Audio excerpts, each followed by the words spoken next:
It is all baseball weather here at Eldridge Park as the Orleans Firebirds play host to the Wareham Gatemen, the first place team in the West at 6-2 on the year. The Firebirds at just 2-6 to start off 2024. Hello, everybody. I'm Kyle Marchak alongside Ethan Eibe and Madison Walker, our sideline reporter on standby in the Gatemen Baseball Network pregame show. After a nice off day, the Gatemen looking to repeat what they did against the Firebirds just a week ago, a 5-2 victory in their first meeting. Yeah, and the Gatemen are riding the hot hand, winners of 3 in a row. They're sitting pretty atop the Cape League West, and yeah, everything's been going right for these Gatemen right about now. The bats are hitting their stride, pitching as well. Hopefully they'll be able to repeat that here today at Eldridge. Yeah, well, talking about repetition, right? Tate McGuire in his first season in the Cape, his second start, and it's his second start against the Orleans Firebirds. I like that luck because he lined up pretty well against Orleans last time. Yeah, McGuire 4 1/3 shutout innings, 5 hits allowed on 6 strikeouts. This will be his second start here for the Gatemen this season. Hopefully more of the same. That changeup and the curveball as well was really working for him. Location was fantastic.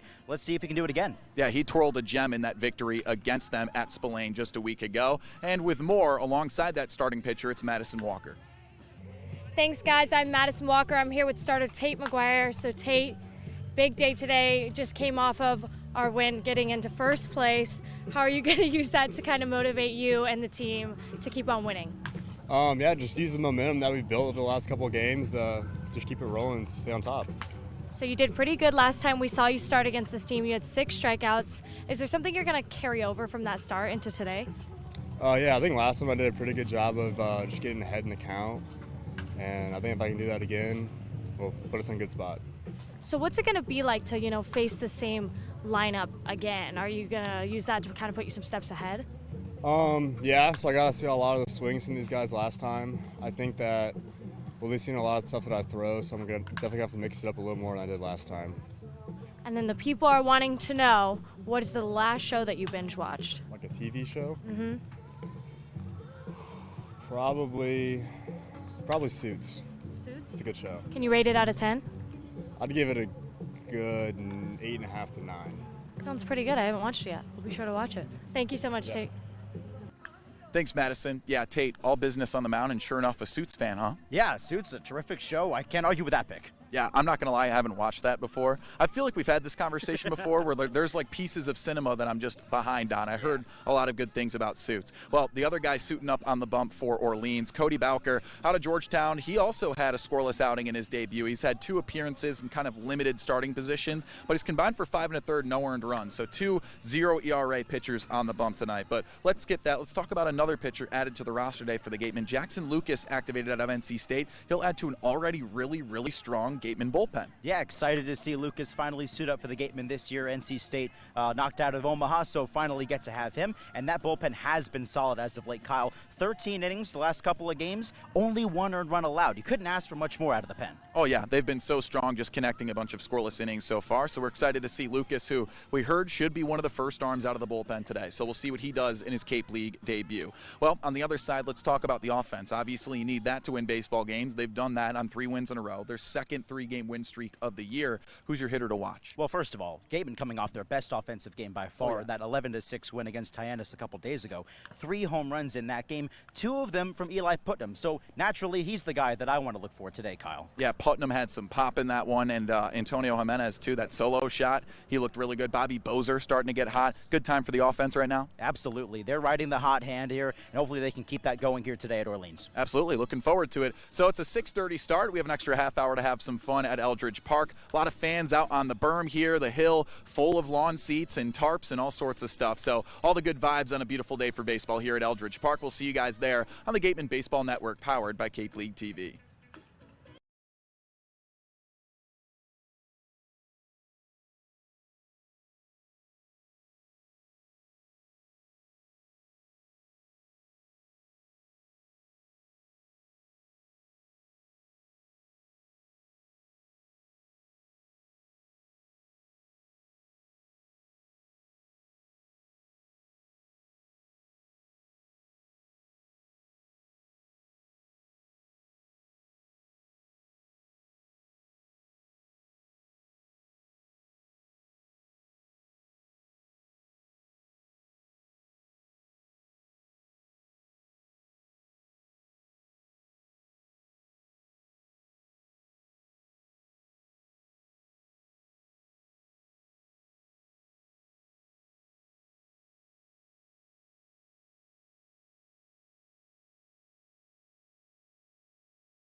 On a beautiful afternoon here at Eldridge Park in Orleans, Massachusetts, it's the Firebirds playing host to a 6-2 Wareham Gatemen squad who lead the West Division.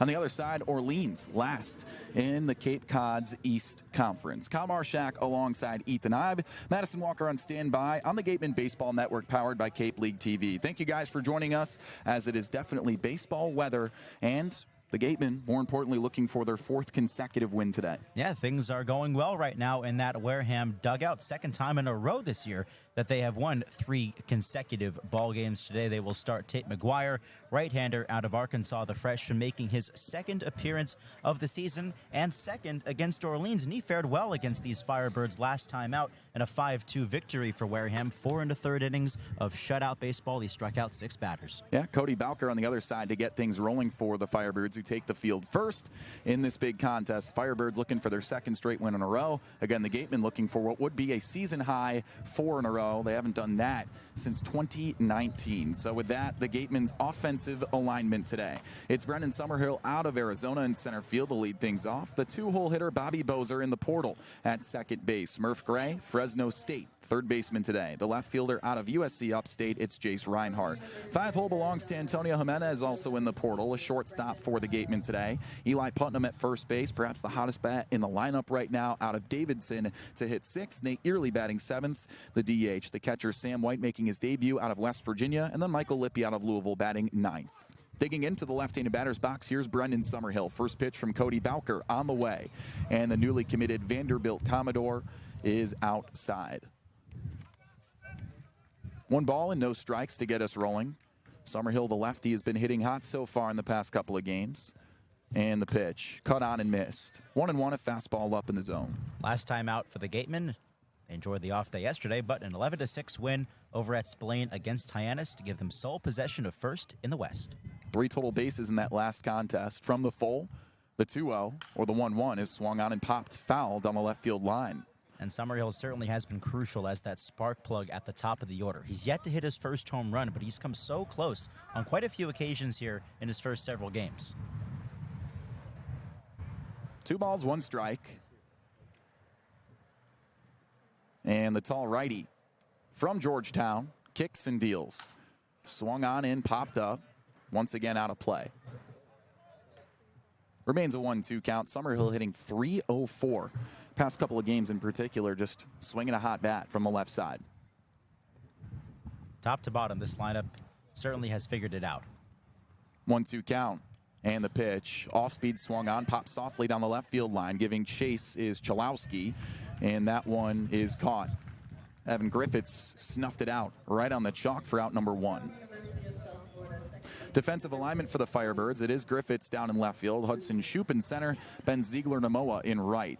Infield from left to right, it goes Roch Chalowski at third. The middle infield, Lorenzo Miola and Mike Mancini for the Firebirds. Jack Gurvich at first and Jimmy Keenan, the backstop. Here's the righty squatting in, Bobby Bozer. Also hot as of late, the first pitch. And a fastball misses up and inside. And it looked like it actually clipped his left hand. So Bobby Bozer on a hit by pitch gets on base. First base runner for the Gatemen today. Didn't even see Bozer flinch after that pitch went by, but the home plate umpire, Sam Finn, must have heard something. That allowed Bozer to get down to first base. So Bozer gets aboard. And you don't see that very often out of a very tame starting pitcher in his 3rd game in his inaugural Cape season. Cody Bowker, 5 1/3 innings pitched, no earned runs, 6 strikeouts to his credit. So a runner on first with 1 away, top 1, scoreless ball game, and Fresno State's Murph Gray at the dish. First offering, pounds a fastball on the black, 0-1. This is Bowker's first start of the season. His first 2 outings in relief, 3 innings and 2 1/3. Murph with a tall stance, crowding from the right side of the dish. Runner on first, Bozer goes. The 0-1 is swung on and rolled right in front of home plate. And Murph Gray pointing to home plate as the ball is called dead. I suppose a foul ball off his left foot. Well, Gray comes in one of the top hitters in this Gatemen order. Had 3 ribbies a couple days ago against Hyannis. Leads the club in that department as well as the hits category with 10. So it's 0-2.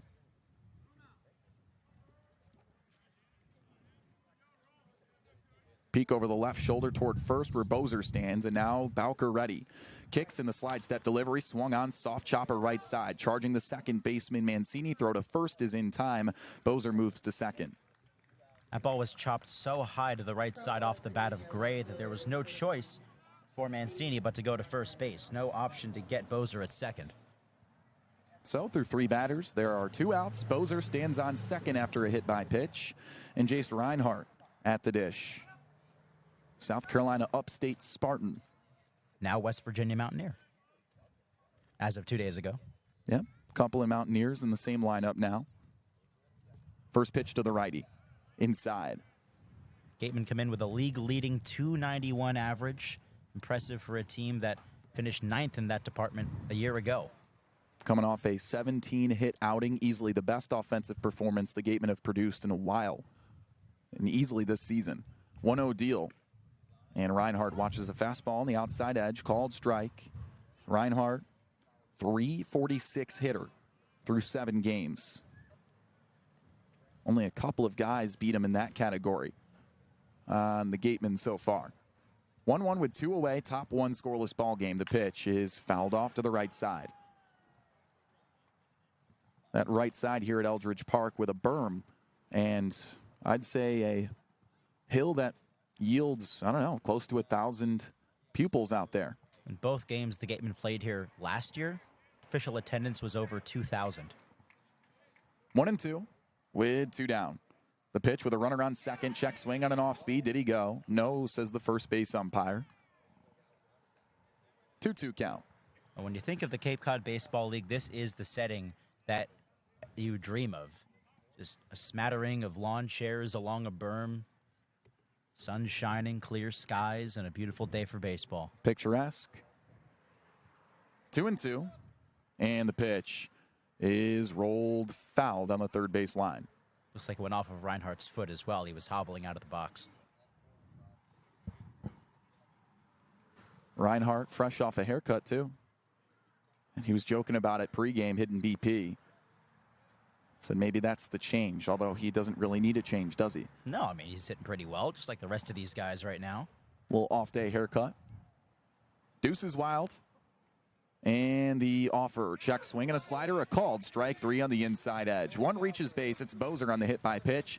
Otherwise, 3 consecutive outs. So we head to the bottom of the first, a scoreless ball game on the Gatemen Baseball Network, powered by Cape League TV. Whatever your technology needs are, Secure One can help. Learn more at SecureOne.com. SecureWON.com. The Wareham-based AD Makepeace Company, founded in 1854, is North America's largest cranberry grower, the largest private property owner in eastern Massachusetts, and a recognized leader in environmentally responsible real estate development and stewardship. For 170 years, AD Makepeace Company has supported community events and organizations like your Wareham Gatemen. Visit admakepeace.com to learn more. Attention baseball fans, are you ready to hit a financial home run? PCT Federal Credit Union is here tonight to make your dreams of home ownership and driving off in that new car a reality. Their unbeatable low rates on mortgage and auto loans are a win for everybody. Whether you're rounding the bases to buy your first home or looking to upgrade your ride, PCT Federal Credit Union has got your back. Swing by their tent before you leave or visit their website to learn more about how they can help you step up to the plate and score big on your financial goals. The AD Makepeace Company also owns and operates Reed Custom Soils, the area's leading manufacturer of custom soils, including CU Structural Soil and Rooflight Certified Green Roof Media. Reed Custom Soil is also a manufacturer and distributor of baseball infield mix and conditioners. To learn more, visit www.reedcustomsoils.com. It's the best in the West versus the worst in the East as the Wareham Gatemen pay a visit to Eldridge Park here in Orleans, Massachusetts. The Firebirds shut down the side despite a hit by pitch in the top half for the Gatemen offense. So now it's the Firebirds' turn here at home. Mike Mancini out of JMU, the leadoff at second base. Roch Talowski on deck, third base out of UCLA. And Gonzaga center fielder Hudson Shoup in the hole. We'll get to the rest of the offense as Tate McGuire makes his second straight start in his Cape League debut season. against the Firebirds. First pitch from the righty out of Arkansas is a called strike on the outside edge with Mancini in the left-handed batter's box. J.P. Smith, Sacramento State DH, is the cleanup from the full. Here's the 0-1. It's a swing and a roller, foul of the first base bag. Jack Garavich out of San Diego, first base batting 5th. The catcher out of St. John's, Jimmy Keenan, batting 6th. The 7-hole belongs to Lorenzo Miola out of Stetson, the shortstop. The right fielder, Ben Ziegler-Namoa, out of Hawaii, batting 8th. And the 9-hole, Evan Griffiths out of Stetson. 0-2 pitch, just off the outside, part of the plate, knee high. Well, Ryan Smythe was very impressed with McGuire in his first start against Orleans. It's back in the 4th game of the season. He called it a gutsy performance from a guy who didn't throw a whole lot for his first collegiate season, only an inning and 2/3. 4 1/3 scoreless after that first start. 1-2 from the full. Swing and a miss. Got him with the hard stuff on the inside edge. Ooh, and I suppose the ball was dropped. Maybe they're going to call it a foul ball, so we reset. You see anything there? Not that anything that rang a bell there. Okay, so let's give it another try at the 1-2, I suppose. First batter, bottom 1, scoreless ball game, and the offer. Swing and a little bloop shot in off the hands. Coming in is Murph, squeezes the leather, and there's 1 away. So now it's Rach Chalowski's turn. Chalowski hitting .231 in 8 games for a struggling Orleans offense. Yeah, this is an Orleans lineup that certainly has had its fair share of struggles this year. A batting average of 185 as a team, good for last in the league. Also last in runs scored and hits. Well, at least the uniforms look good in the home whites with red sleeves, script lettering across the chest with red numbers on the back and black outline for the Firebirds. First pitch to the righty at the dish. And a slider kisses the outside edge. Gatemen in the usual navy blue aways with gray pants and kind of that script W over their hearts with a white outline. Same font on the back, too. 1-0 delivery or 0-1 delivery is outside. 1-1 with 1 away, bottom first. Orleans, though, coming off just their 2nd victory of 2024. It was a 4-2 win at home. Check swing and a slider, the 1-1, and they're going to say he went around. 1-2.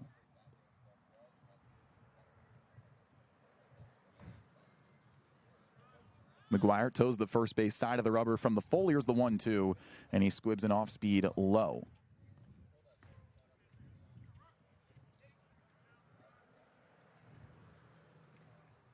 Chalowski does have pop, though. One of 3 batters in this lineup with a home run to his credit this year. 2-2. And he lets it fly. Slider down low again, and it runs to a full count. Chalowski is an on-base guy. I mean, in just 26 at-bats, he's collected himself a .333 on base, despite his batting average. Full count with 1 away in the offer. Slider just inside and upstairs, tried to sneak it front door.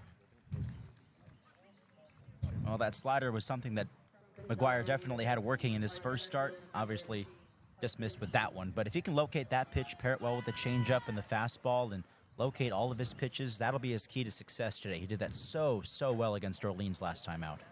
Hudson Shoup, leader of batting average on this Orleans offense for all qualified hitters. Successful 1/3 of the time. Run around first with 1 away. And the first offering to the lefty.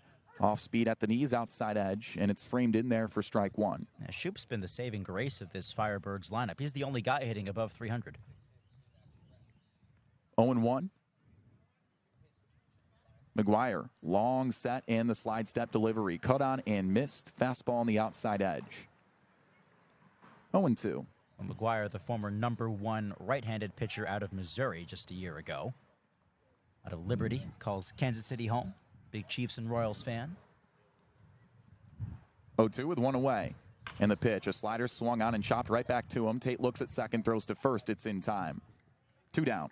Good decision there by McGuire to just get that sure out at first base. It would have been a bang-bang play at second, and you know, when you rush those things, you tend to throw them away, so good choice just to go to first.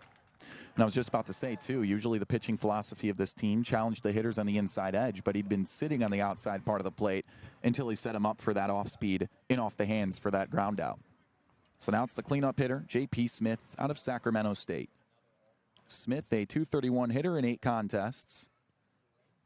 One of those guys with a home run, too, for the Firebirds at a park that's just 300 down the left field line. First pitch fastball firms the outside edge, but it's a called ball. Well, the Firebirds broadcaster Ian Nicholas welcomed us to the Polo Grounds of the Cape League. It's 434 feet to dead center field. Polo Grounds, it's a good comp. Yeah. Good comp. Good callback. Runner on second, first pitch to the righty, or second one that is swung on and popped high into the blue sky here at Orleans. Going out as the shortstop, and finding it is Antonio Jimenez as he squeezes the leather for out number 3. Same look as the top half of the inning. One reaches on a free pass, but nothing doing as we head to the top of the second. A scoreless ball game in Orleans on the Gatemen Baseball Network, powered by Cape League TV. Let's wind the clock back to those times. You were a pitcher at Wright State. Now tell me how you got the opportunity to go to Wareham and what that time was like for you. Well, you know, I had gone out for the Pan American team in '91 just to kind of get my face and name out there nationally. And I made the first couple of rounds of cuts. So all of a sudden, people started to take notice. When I was fighting, I wasn't going to make the team. I was a freshman coming out of Wright State, opened some eyes, but wasn't ultimately going to make the team. So when I get cut, I get a call from Alaska. The 2 top leagues, the number 1 was Cape Cod, and then the Alaskan League was a really good league too. But those were the 2 big ones. I got a call from Alaska. I got a couple calls from the Cape. I got a call from Wareham, and they said, we have a kid that's going back home, and would you be interested? I mean, they didn't even have to finish their sentence, and I was like, I'm packing. I'll be there as soon as I can get my 85 Ford Tempo on the road and up there. So, did you enjoy that clip? Well, you can catch the rest of this episode and all episodes of Wareham Whip Around, the official podcast of the Wareham Gatemen, available now on Spotify and Apple Podcasts.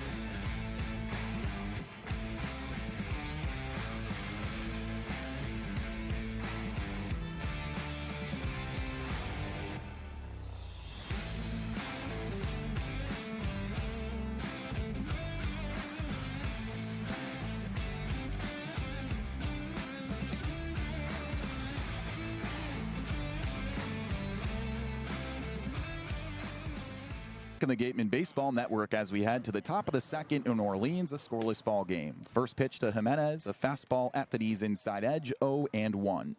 Both teams getting one on base via the free pass until a couple of putouts. So symmetrical first inning and a scoreless ball game here at Eldridge Park. Next pitch, an off speed down below the zone. It's 1 ball and 1 strike to Jimenez, coming off a great day just a couple days ago in that victory. A 17-hit shootout. The Gatemen beat the visiting Harbor Hawks for a lead in the West, and Jimenez had a solo shot. 1-1 deal to the righty. Framed on the inside edge, called strike 2. Second home run of the year for the shortstop, now in the portal. It's been his freshman year at Miami. It was actually a pinch hitting appearance for him. Yeah. The second at bat after he was inserted into the ball game. 1-2 from the full. The righty lets it rip, and a fastball brushes him off the plate as it sneaks by the bill of his helmet. A loud ball 2 as the count levels. Yeah, talk about advertising yourself, huh? 2-2, first batter, top 2, scoreless ball game. And the offer, slider outside, full count.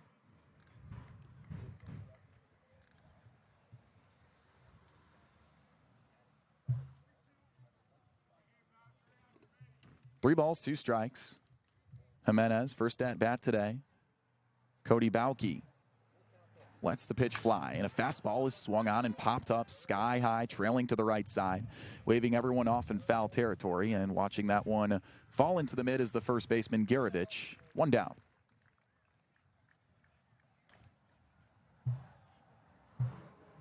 Umpires for today's contest behind home plate, Sam Finn. First base, Mike Rabideau, and Rick Force down the third base line. What an umpire's name, Rick Force. It's a nice name. I'm not messing with him. All right, it's Eli Putnam. Same story. Coming off a good day at the dish in that 17-hit shootout. This time 2 home runs, though. One of them a 410-foot blast. So the first pitch to the tall righty out of Davidson. He swings over a slider. It's 0-1. Now back-to-back at bats. He was hitting in the 8th spot yesterday. So how about that for production out of the bottom of the lineup? He gets moved up to 6 today. 0-1 fastball in there. 0-2. That first home run was on an off-speed pitch, yanked it to left, and the second one he sat back on a fastball and drove it to right center field. That was the further one. 4-10. Bauke ready. 0-2 offering. Swing and a miss way out in front on the slide piece inside. Strikeout for out number 2. Nate Early's turn, DH.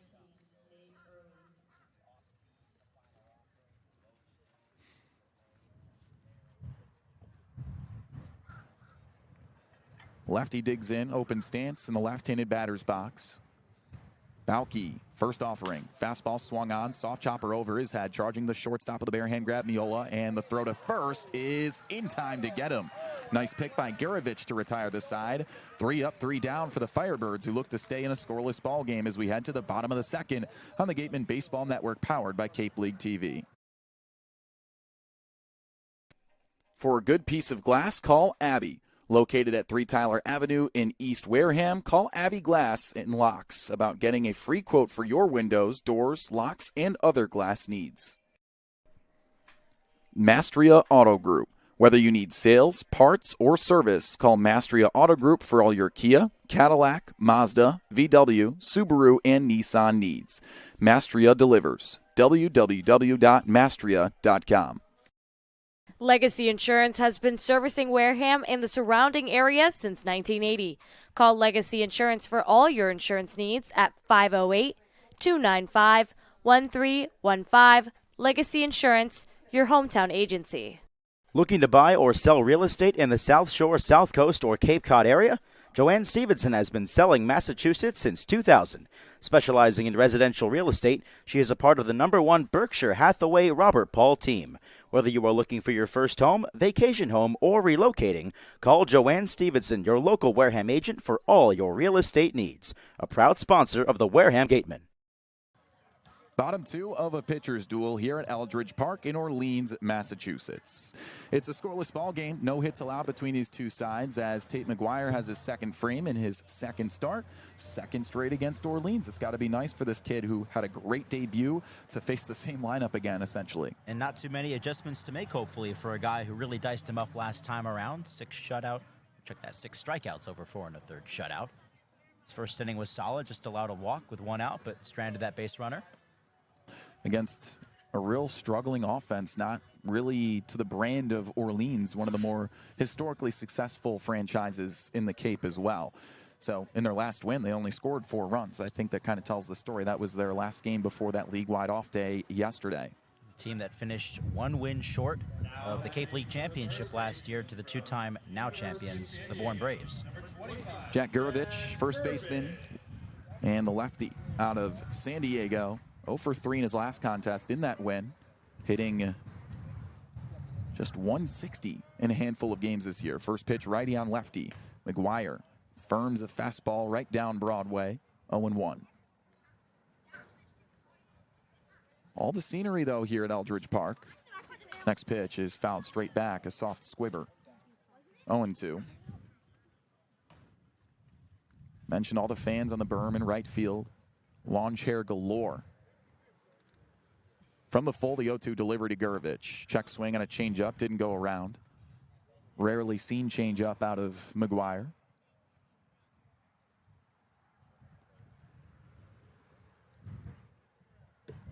Arkansas righty is ready. Long wait, turn, and the 1-2 offering. Swing and a miss on the high heat. First strikeout victim for McGuire today. There's 1 away. It says so much about a guy who is as young as McGuire. He's not afraid to challenge a hitter up in the zone. He knows he's got the stuff to blow it by him and move it, command it the way he wants. It was perfect right there. Real late life on that stuff. Jimmy Keenan's turn, batting 6th.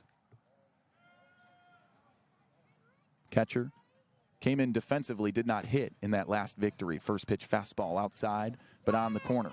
Strike 1. Reached with a walk. Second offering, a slider, is topped off the end of the barrel and foul. No balls, 2 strikes quickly with 1 away. Bottom 2 in a scoreless ball game and a hitless ball game at that at Eldridge Park. Good old pitcher's duel. Kick and the 0-2. Down low. Keenan, 6 games, 2 hits, 14 at-bats, a 143 postmark at the dish.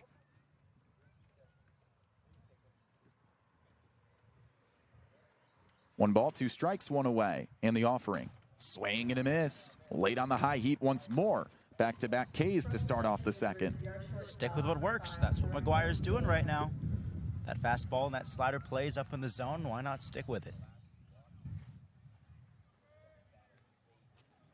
So Tate McGuire with 2 forward-facing Ks to kick off the bottom of the second. Here's Lorenzo Miola, the shortstop, and a first pitch off speed just below the knees as it sizzles in.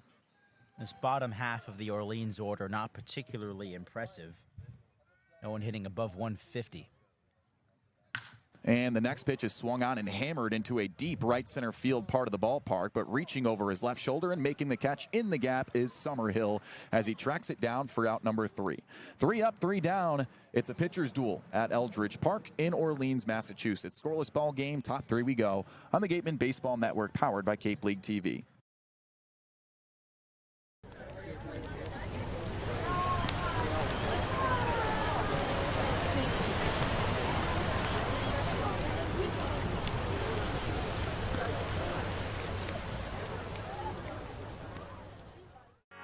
Here at the Mass State Lottery, we're known for our monster wins. But there's no bigger win than the $1 billion we provide each year to support all 351 cities and towns in Massachusetts. In our game, we know that supporting local businesses and helping communities is how we all win. Because at the lottery, we're all playing for the home team. The Mass State Lottery. Welcome to the state of winning.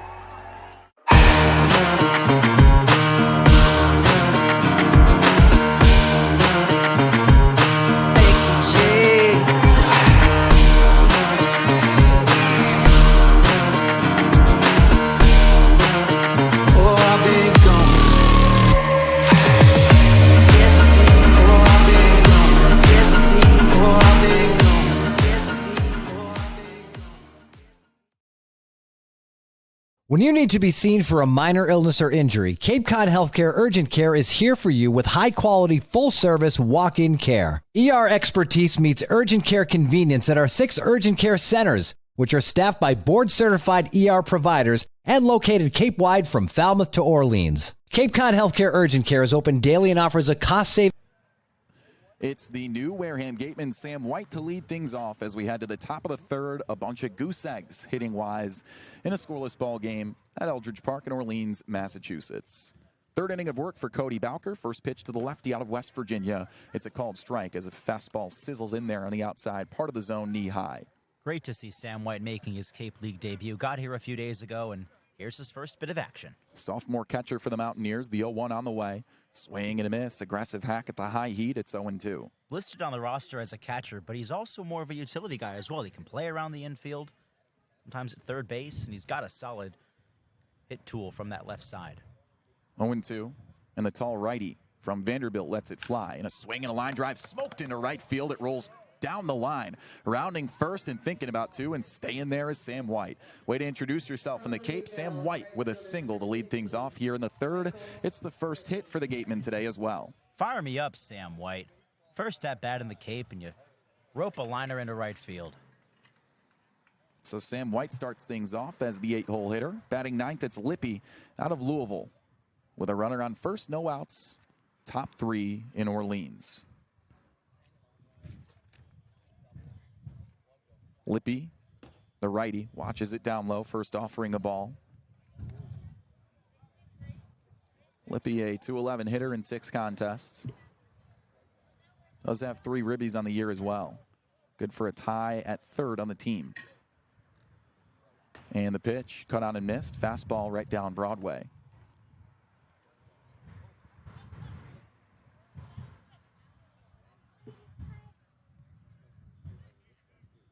One and one. Runner on first is Sam White and the deal. Swinging a line drive into center field. That drops in front of the center fielder, Shoop. Another single, back-to-back knocks to start off the third. That's great to see for Lippy, a guy who's been slumping a little bit at the plate as of late. It's always a good sign when you can line one right back up the middle. Square that one up.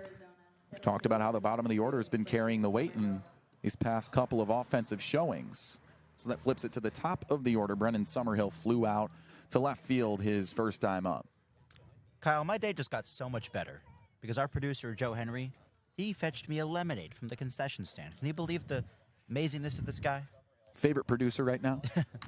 Shows bunt, pulls away, first pitch fouled straight back. And Summerhill has been using that bunt a little bit, too. He keeps joking about it in BP, and well, he used it a couple days ago, too. He did when he was having an 0 for 2, 0 for 3 outing, bunted a base hit to get on, and then after that, seemed to really find the stick. Pure on-base skills, 0-1 to the lefty out of Arizona. First and second occupied, shows bunt, and pops it straight back behind home plate. Giving chase, diving, and not getting it is the catcher, Keenan. Quite the effort, but it's just a strike. Yeah, that was an incredible effort from Keenan. Went full flight, whipped off the mask, and laid out for it, just a bit short. And you know the communication system nowadays with technology, it's that, forgot what you call it, actually. What's the comm, Well, pitch comm. Pitch comm, there we go. That's the word I was looking for. I saw the cord in his left ear just pop loose. So maybe they go old-fashioned for the rest of the half inning. Yeah. Baseball in 2024. Everything's evolving. So Summerhill with a wry smile on his face, as cool as ever. Him and Bobby Bozer, apparently kind of the vibe controllers, and Bozer stands on deck for the Gatemen. 0-2. No outs, first and second to the lefty out of Arizona. Set at the belt, deep breath, kick and a delivery from Bowker. And a fastball misses at the letters outside. Well, Summerhill, a guy who has some of the easiest pop I have seen on this team, especially in BP, just lining balls all over the ballpark. Bowker steps, the 1-2. Swing and a hard roller right side past the base runner, picking it up, the first baseman. Over to second in time, on to first. They hold the ball there. It's going to be a 3-6. Gurovich to Miola, getting that penultimate runner over at second as the corners are now occupied with one away. That's a great play by Gurovich there. Took it with his momentum towards second base, at least got one out. Sam White on third. Summerhill on first. And digging in is Bobby Bozer. Guy who has certainly found his stride after starting the season 0 for 10. He's got hits in his last 3 games. Hit by a pitch in his first at-bat. Go-ahead runner for the Gatemen in a scoreless ball game on third. First offering of fastball simmers inside at the belt. 1-0. Bozer with that hot streak, though, hitting .261 in the year. Gets on base nearly 40% of the time. Team leader in walks. 1-0 deal is down low.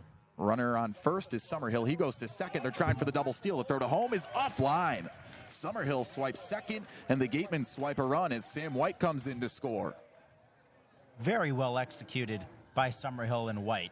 Summerhill had no hesitation. As soon as that ball was in the dirt, he took off for second base. And as soon as White saw the throw, he was bolting for home. Incredible speed from both guys. And Summerhill with his second stolen base of the year. Sam White comes in, and now it's 1-0 Gatemen. Top 3 here at Orleans. 1 ball, no strikes to Bozer. Or 2-0, that is. Runner on second, and the offer. Fouled straight back. Souvenir for the thousands of fans on the berm over to the right side of Eldridge Park. What started as a sunny 85-degree day, now cooling down with a breeze coming in from right. 2-1. Bauke set at the belt, peeks to second, now to home, the offer.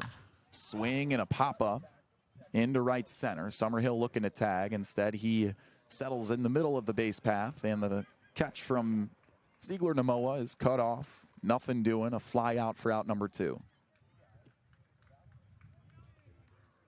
Fresno State, our third baseman, number 24, Murph Gray. Murph Gray's turn. Fresno State grounded out to second, his first time up, 0 for 1 today.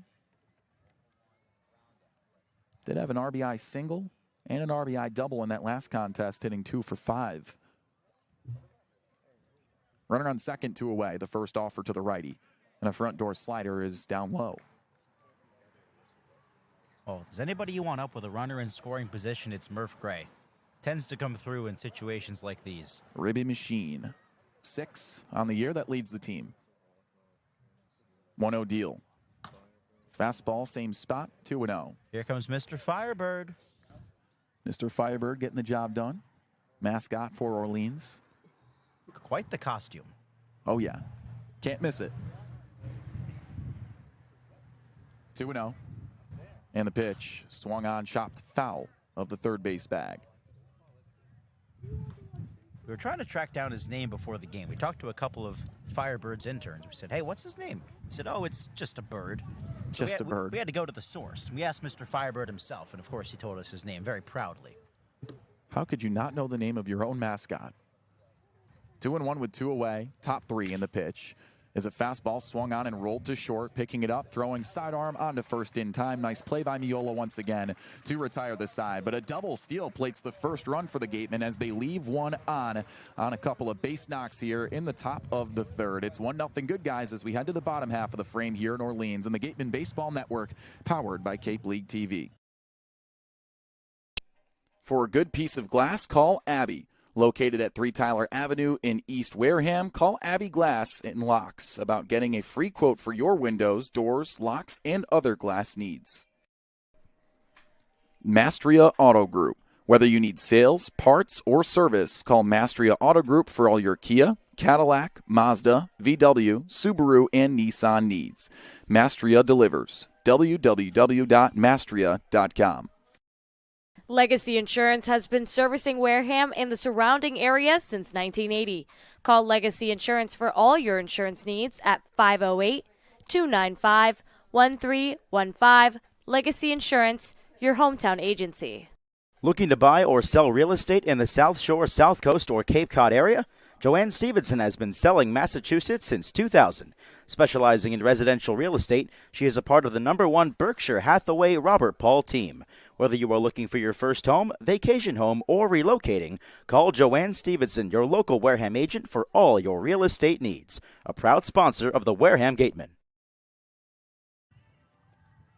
Back here on the Gatemen Baseball Network, powered by Cape League TV. After a double steal and a couple of hits in the top of the third, the Gatemen now lead it 1-0 here at Eldridge Park in Orleans, Massachusetts. Tate McGuire, meanwhile, has been pitching a gem. Only just one base runner allowed so far. He walked a guy and then got out of the side scoreless. Since then, he's retired 4 straight. So looking to maintain this 1-0 lead for the Gatemen here, bottom 3. He's been challenging hitters up in the zone. Absolutely stoic warrior on the mound right now. Not afraid of anybody at this point. Stoic, a good way to describe it. First pitch from the full to the lefty Ben Ziegler-Namoa out of Hawaii, and he rolls one foul of the first base bag. You know why he might be such a serious guy? He's a big suits enthusiast. Oh, man. Shout out to our sideline reporter, Madison Walker, for unearthing that key factoid. Investigative reporting at its finest. 0-1, and the deal. Fastball way upstairs to the former Northwoods All-Star Ben Ziegler-Namoa. I was desperate to know what the last show that Tate McGuire binged was, and it turned out to be Suits. 1-1, and an off-speed is swung on and skied into the air to the left side and onto the street. Watch out. Oh, it actually doinks off a tree and rolls back towards the dugout. Free souvenir for the fans. I wonder if he's more of a Harvey Specter or Mike Ross kind of guy. Now you got me lost. 1-2. Tate kicks and lets it rip. Off speed just outside. Check swing, though, and the check down the third. Nothing doing.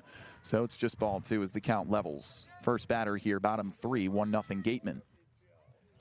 Yeah, I know. 2-2 deal. McGuire steps and delivers. Swing and a miss on the high heat. Third strikeout for him today to start off the bottom of the third. You know what Harvey Specter does? What does he do? He doesn't take meetings. He sets them. And so does Tate McGuire. That's definitely the theme today. You talked about how stoic and how professional he is on the mound. Makes so much sense that he's a suits enthusiast. All right, Evan Griffith's turn. Stetson left fielder. First at bat with the 1 away, bottom 3. Kick and a delivery. Front door slider in there, a called strike. And if you haven't watched Suits, come on now. I think it's on Netflix. I feel targeted. It's all about you right now. 0-1. Another front door slider, low this time. 1 ball, 1 strike. So it's just a law show, right? It's more than that. It's so much more. It's so much more than that. McGuire from the full, the 1-1. He trebuchets a slider down low and a swing and a miss. 1-2. It's also a love story in some respect. Well, baseball's romantic too. That's very true. 1-2, one away, and a fastball is just off the outside part of the plate. Everyone thought it was a strike except the home plate umpire, Sam Finn. 2-2 as the shade begins to engulf both the berm and right field at Eldridge Park. McGuire in the spotlight, though, the 2-2 on the way. Slider is fisted foul to the right side. Off the screen, it's just going to remain a 2-2 count.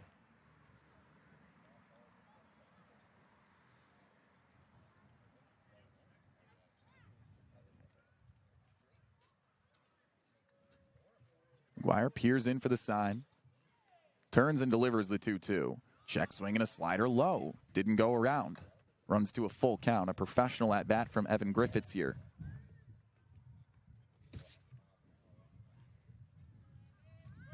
Griffiths just 1 for 11 as he powers that one down the right field line on the 3-2. Chasing it down over his left shoulder is Lippy, and that is out number 2. It's an interesting right field corner here at Eldridge Park. It's 314 to that right field foul pole. Then there's a little gap there to the right of the foul pole between the pole and the seats. In fact, the lawn chairs that are propped up out there. So I suppose any ball that ends up fair and rolls past the pole down that line is a ground rule double.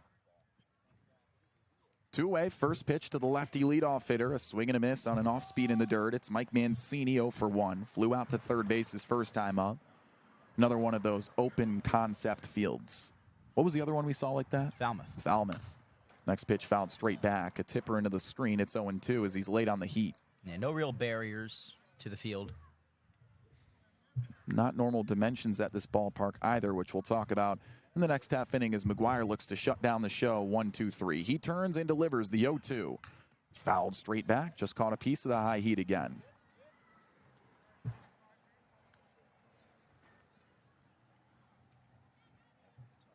McGuire's retired 6 straight batters. Make it 7, pardon me. 0-2 on the way. Swing and a miss, and you can make it 8. It's his 4th strikeout in the afternoon, all on the swinging variety, and he sends it into the next frame as we head to the top of the 4th, and the Gatemen lead it 1-0 on the Gatemen Baseball Network, powered by Cape League TV. There and welcome to Wareham Whip Around, the official weekly podcast of the Cape Cod Baseball League's Wareham Gatemen for the 2024 season and beyond. My name is Ethan Eibe, and I'll be a part of the Gatemen broadcast team for the 2024 campaign. Every week I'll be joined by my play-by-play partner Kyle Marchak and sideline reporter Madison Walker to bring you the latest in the world of the Wareham Gatemen. A little bit about us. Madison and I are both entering our senior years at the University of Florida, and our friend Kyle is a rising senior at Virginia Tech. We will have guests from every level of the organization, from players to coaches to front office members, and we can't wait to bring all of that to you.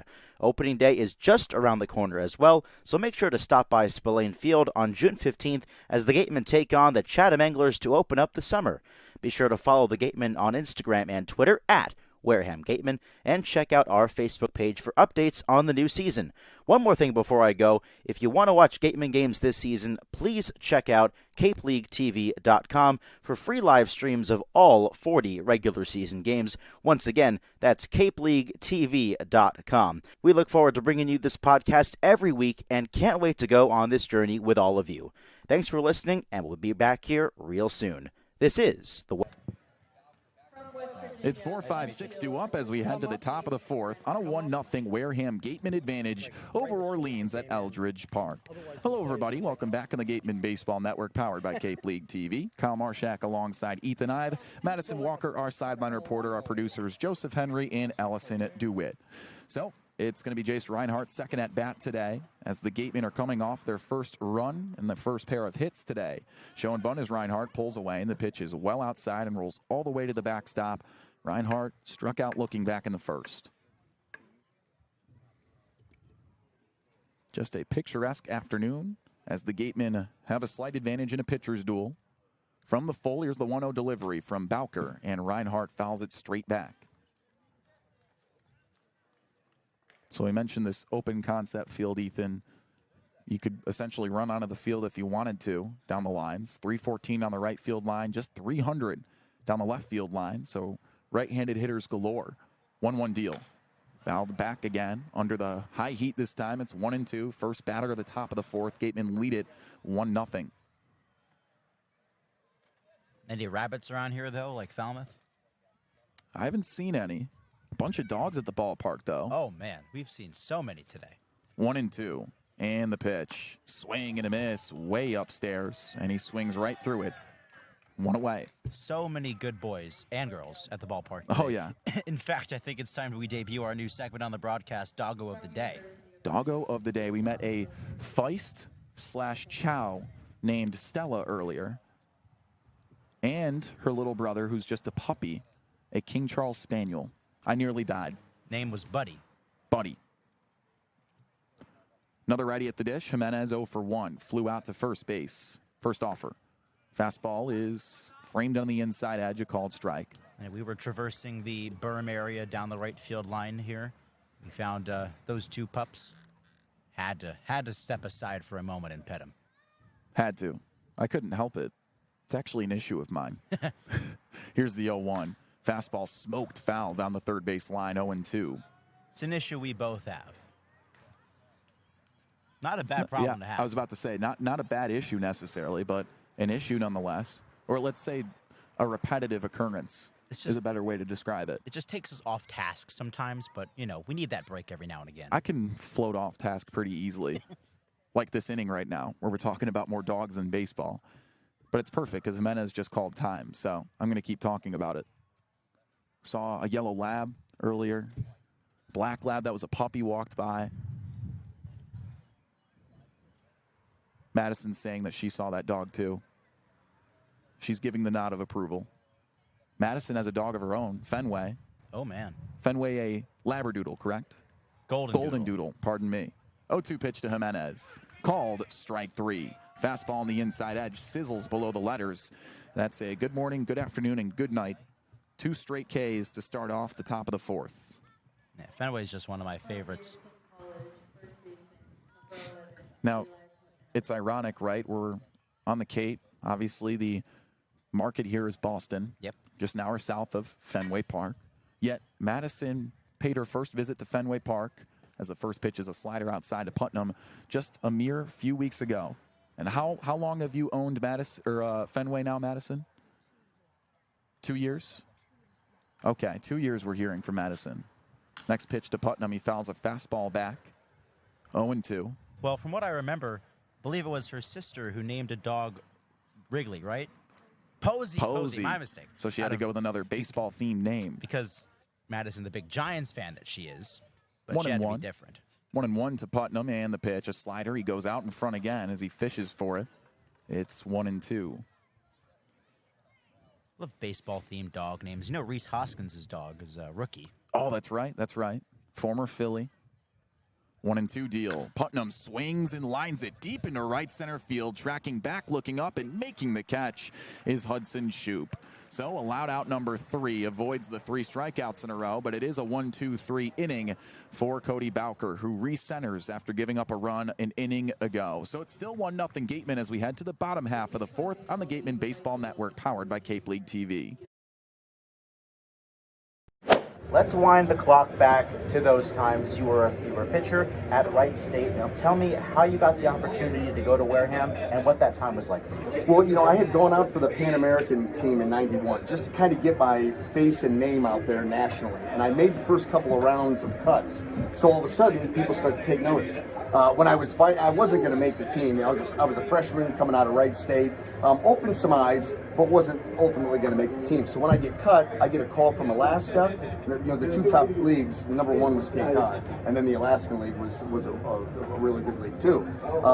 But those were the 2 big ones. I got a call from Alaska. I got a couple calls from the Cape. I got a call from Wareham, and they said, we have a kid that's going back home, and would you be interested? I mean, they didn't even have to finish their sentence, and I was like, I'm packing. I'll be there as soon as I can get my 85 Ford Tempo on the road and up there. So, did you enjoy that clip? clip? Well, you can catch the rest of this episode and all episodes of Wareham Whip Around, the official podcast of the Wareham Gatemen, available now on Spotify and Apple Podcasts.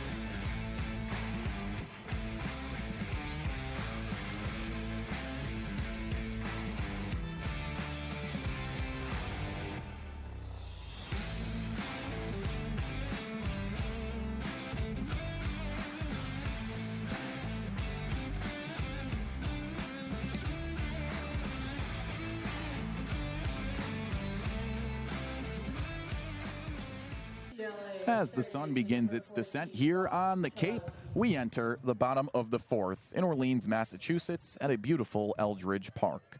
1-0 Gatemen. They scored that one run on a pair of knocks and a double steal back in the third. It's bottom four. Orleans still searching for their first hit. Tate McGuire is cruising today. Tired 8 in a row, 4 strikeouts for him, to his credit. Everything's working for him today.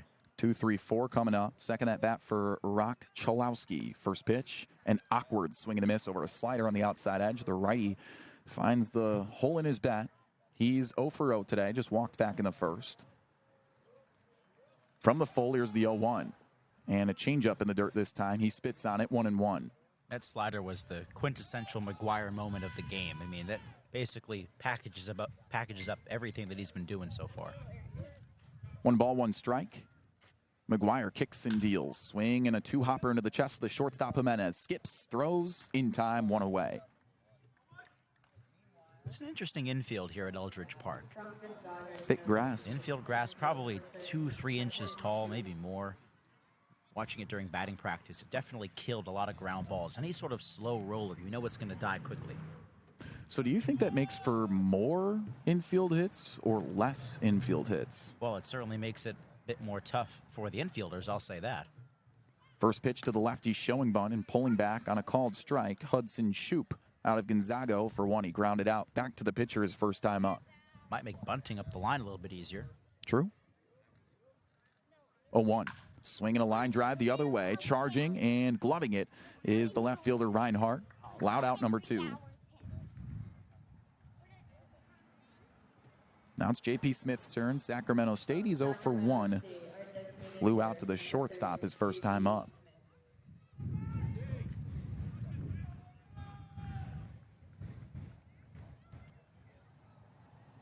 Look at McGuire. Already set, and the batter isn't even in the box. Yeah, Smith just digging in. Right foot, now left foot, and he squats into his open stance in the right-handed batter's box. Here's the pitch for McGuire. And a slider on the outside edge. He's feeling that off speed right now. Is this guy locked in or what? No knocks allowed. Knock on wood. 0-1. Swing and a miss. Way out in front of the slider. It's 0-2. Let the record show that Kyle Marchak knocked on his head when saying knocking on wood. Closest piece of wood I could find. 0-2. Just off the outside part of the plate. Let the record show it also made a knock-knock noise. It was hollow. 1 ball, 2 strikes, 2 away. It's full of baseball stats. Bottom 4 in the pitch. A changeup just below the zone. Smith doesn't even think about it, so it levels to a 2-2 count. 2 balls, 2 strikes, 2 away. McGuire is ready in the pitch. Swing and a roller foul. Staying alive is J.P. Smith. Lights just turning on here at Eldridge Park.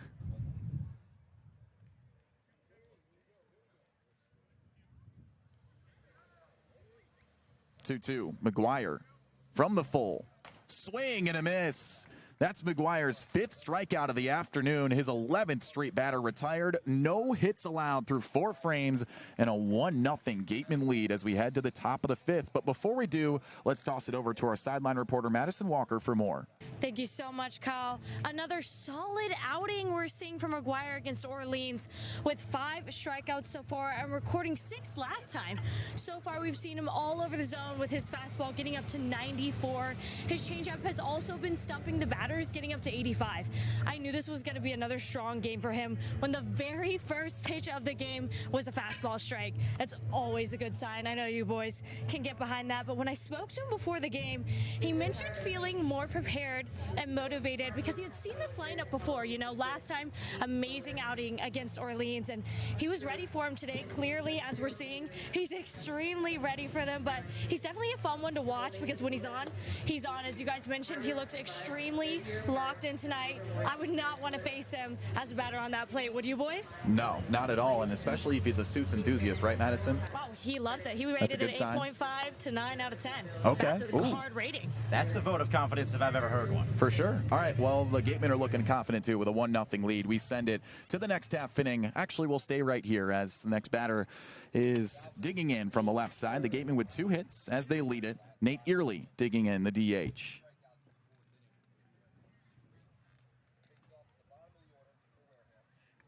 That is definitely a vote of confidence, right? Oh, absolutely. I mean, vote of confidence in the show choice, vote of confidence on the mound.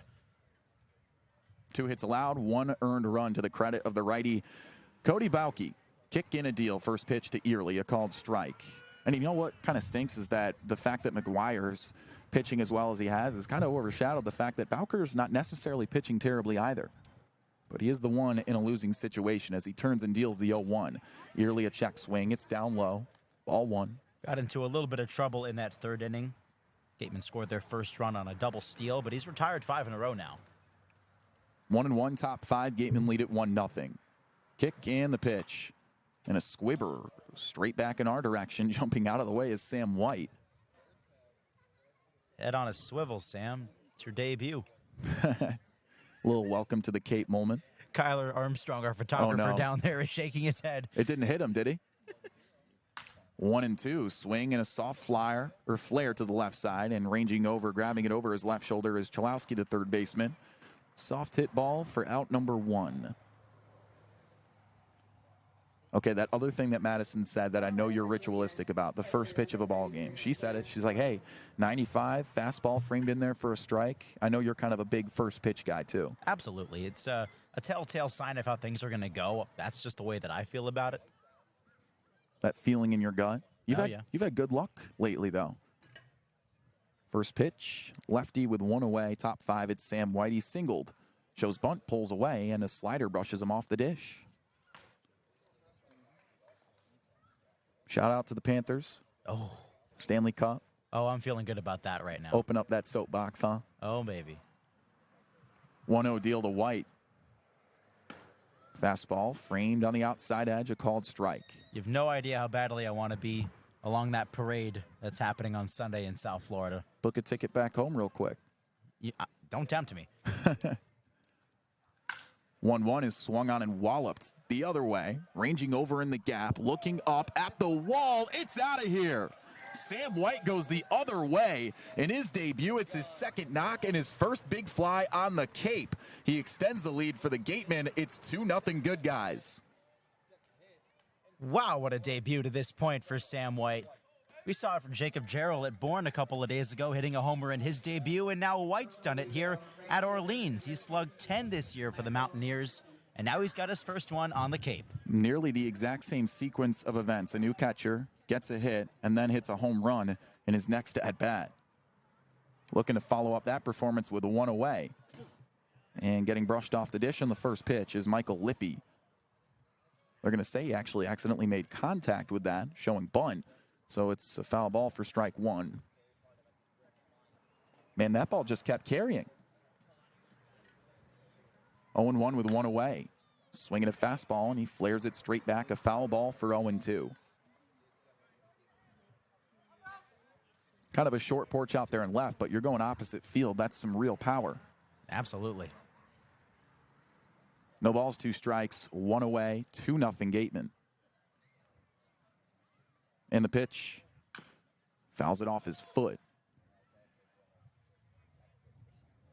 On deck is Brennan Summerhill. Swinging a hot bat lately. Summerhill asking for a vote of confidence. Well, he sparked that first run of the ball game on that double steal, so that helps. 0-2 with one away. Here's the pitch to Lippy. Fastball, and he spits on it. 1-2. That's the other thing I like about the Cape, the intimacy. Oh, for sure. Between you and the ball players and really the entire baseball game. 1-2 deal on the way. Swing and a miss over a slider. He's down swinging for out number 2.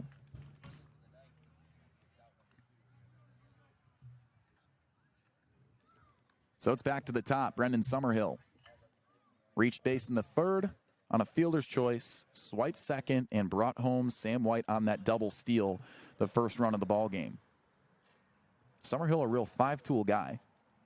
One of the better base stealers on a team that hasn't been super aggressive on the base paths, but when you hit as well as they have, you don't need to be. Absolutely, and we've seen all of those tools at one time or another. Haven't seen the home run yet, but we know it's in there. Bowker ready. Rocker step, kick, and a delivery, and a first pitch off speed is tipped foul, straight back. No balls, 1 strike, 2 down, top 5, 2-0 good guys. Bowker set at the belt. He curls and unfurls. Swing and a pop-up sky high directly over the infield. Coming in, calling everyone off, and making the catch. Basket style is Miola to retire the side. But a solo shot the other way from Sam White in his debut is how the Gatemen extend their lead. 2-0 in Orleans as the Firebirds step back up here on the Gatemen base.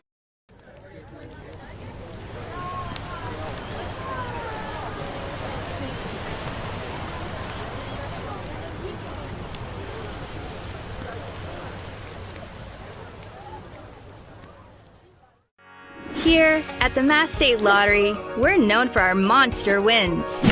But there's no bigger win than the $1 billion we provide each year to support all 351 cities and towns in Massachusetts. In our game, we know that supporting local businesses and helping communities is how we all win. Because at the lottery, we're all playing for the home team. The Mass State Lottery. Welcome to the state of winning.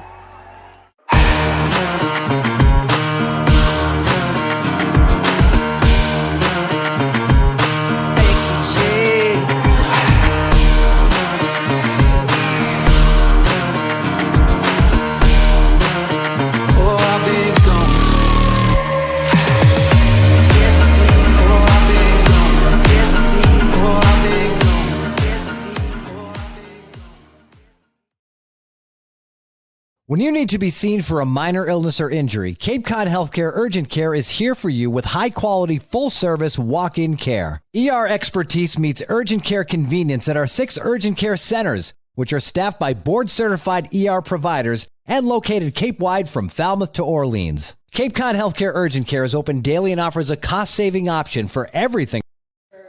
Back here in Orleans, it's 2-0. Gatemen lead it. And taking you the rest of the way, it's the one, the only, Ethan Eibe. Well, you're too kind, Kyle Marchak, as we welcome you back to Orleans, Massachusetts. A beautiful night at Eldridge Park and a beautiful 2-0 lead for the Wareham Gatemen. Tate McGuire back on the hill. He is certainly on a roll here. The first offering of this frame is a called strike 1 to Jack Gurovich in the 5 spot. Jimmy Keenan, Lorenzo Miola due up. Tate McGuire has retired 11 consecutive Firebirds. This is inside here, 1-1 the count. No hits allowed through 4. Only base runner was a walk to Rock Chalowski, the second batter of the ball game. McGuire's 1-1.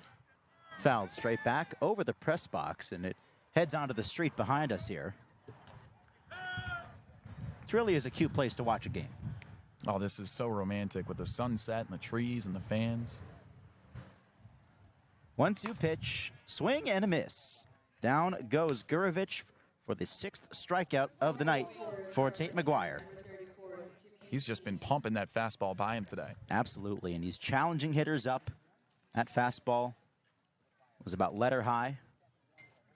That brings up Jimmy Keenan, the St. John's catcher, batting in the 6th hole.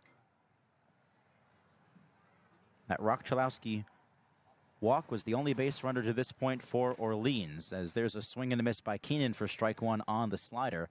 A lineup that has certainly been struggling to begin this season. Orleans at 2-6, Bottom of the barrel in the Eastern Division. 0-1. Dips below the zone. 1 ball, 1 strike. Meanwhile, Wareham riding the hot hand of 3 consecutive wins. They're sitting pretty at the top of the West, 6-2. Looking for their 4th straight win here tonight. 1-1 from McGuire. Breaking ball fouled right off the backstop here in front of us. Don't flinch. Nah, never. That was right at Joe Henry's head. Or it was right at Allison's head. Okay, fine. I guess Allison flinched. Yeah, she did. A ball and 2 strikes. Base is empty, 1 gone. The pitch. Fastball misses up high, 2-2. Last call, 50-50. Last call over here. You want to get in on the 50-50, Kyle? I'm broke. Okay. At least you're honest. McGuire breathes in and out. Has the sign from the catcher, Sam White, on 2-2. Ground ball right back up the middle. Jimenez ranging to his left. On his feet, the throw in time. 2 up, 2 down to begin the 5th inning, and a smooth play at short by Antonio. So smooth, and not an easy play, too, with an infield you're not used to, one that's making you move all the way to behind second base and still got the throw in time. With the bases clear and 2 down, it's Lorenzo Miola, the Orleans shortstop. It's 2-0 Wareham here in the bottom of the 5th. First offering in the dirt for ball 1. Sam White homered in the previous half inning. The distance on that one, 348 feet, 93 miles an hour off the bat for his first Cape League homer in his first game. Went right back to with the fastball. This time, Miola lays off. See what he comes back with here after 2 straight fastballs up.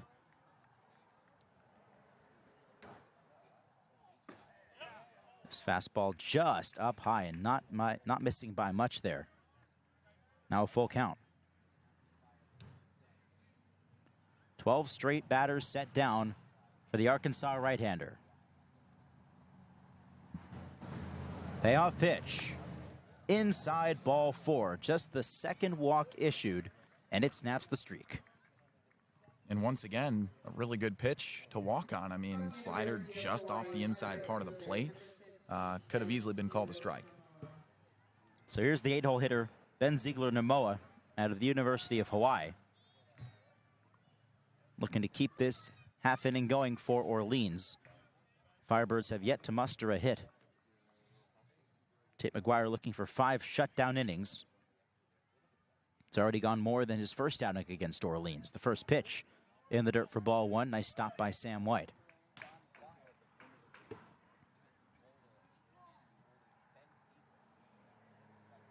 Now time called here by White. He's going to take a short jog out to the mound here and talk over a few things with McGuire. Might have saw something he didn't like. Maybe he has an idea of some kind. Yeah, maybe just talking over the approach with Ben Ziegler-Namoa. Well, not in this league in particular, but usually a high barrel rate type of guy.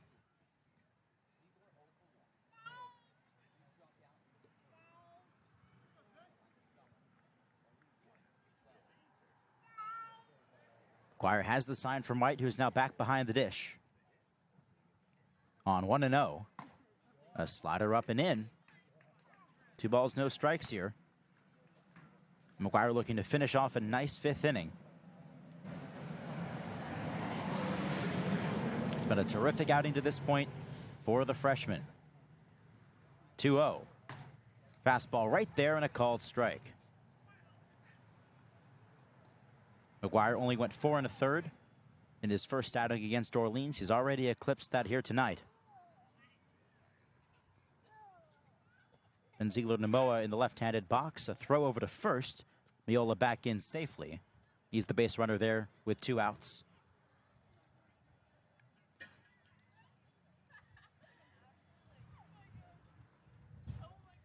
McGuire set, belt high, the pitch. Ground ball towards first. It is picked up by Putnam. He steps on the bag himself, and Ziegler-Namoa doesn't even complete his run down to first base. He heads right back to the dugout. Putnam, the final out here in the 5th inning. Runner left on in Miola, and another nice frame for Tate McGuire. A season-high 5 innings pitched for the Arkansas right-hander sends us to the top of the 6th, and the score remains Wareham 2, Firebirds nothing on the Gatemen Baseball Network, powered by Cape League TV. Whatever your technology needs are, Secure One can help. Learn more at securone.com. SecureWON.com. The Wareham-based AD Makepeace Company, founded in 1854, is North America's largest cranberry grower, the largest private property owner in eastern Massachusetts, and a recognized leader in environmentally responsible real estate development and stewardship. For 170 years, AD Makepeace Company has supported community events and organizations like your Wareham Gatemen. Visit admakepeace.com to learn more. Attention baseball fans, are you ready to hit a financial home run?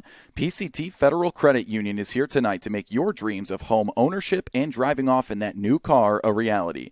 Their unbeatable low rates on mortgage and auto loans are a win for everybody.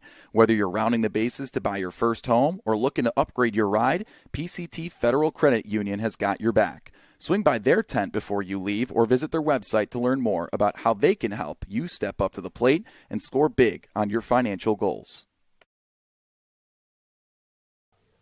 The AD Makepeace Company also owns and operates Reed Custom Soils, the area's leading manufacturer of custom soils, including CU structural soil and Rooflight certified green roof media. Reed Custom Soil is also a manufacturer and distributor of baseball infield mix and conditioners. To learn more, visit www.reedcustomsoils.com. Back here on the Gatemen Baseball Network, powered by Cape League TV, Ethan Eibe and Kyle Marchak with you from Eldridge Park in Orleans. A 2-0 Gatemen lead here as we go to the top of the 6th inning.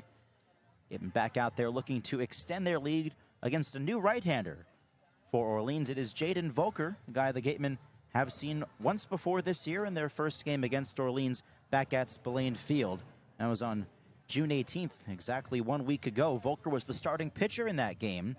Tossed 2 innings, 5 hits, allowed 2 earned runs, walked 1 and struck out 1, and that's his only outing to this point in the young season. So we'll see if he fares any better against the Gatemen here in his second outing.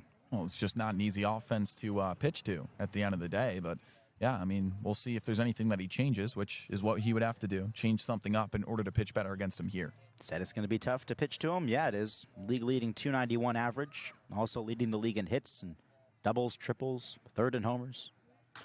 As Bobby Bozer cracks one foul down the left field line.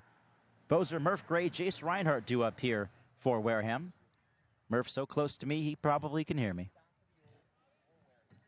He's locked in.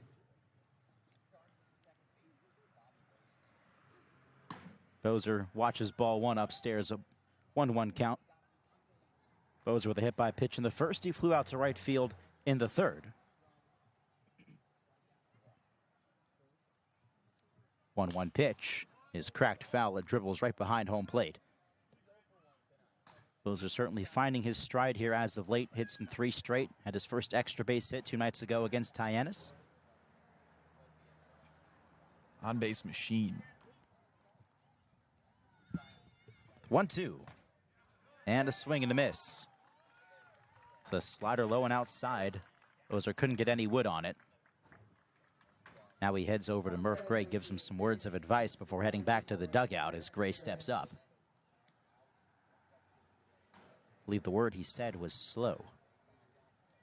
Low. Slow or low? Low. Low.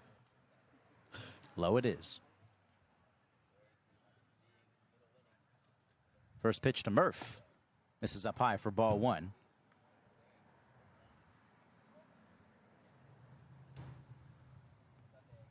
So Volker relieves Cody Bowker. The Vanderbilt right-hander has finished his day as Gray takes a called strike, 1-1. Final line for Bowker, 3 hits in 5 innings, gave up those 2 earned runs, struck out 5 and walked none. 1-1. Gray gets a piece of it, fouls it away towards the berm and over it. Volker's windup is interesting. He picks up that left leg before coming home with it, and he pauses mid-delivery for a brief split second. 1-2. Swing and a miss. High cheese there to Murph Gray. Saw the puff of smoke, the dirt coming out of the catcher Keenan's glove.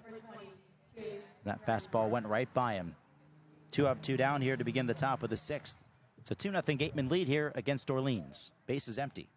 Yeah, appears to be a harder thrower, but his issue in that last outing was leaving stuff down the middle of the zone. He's either putting it up or low here. Here's Jason Reinhardt as he watches one upstairs for ball one.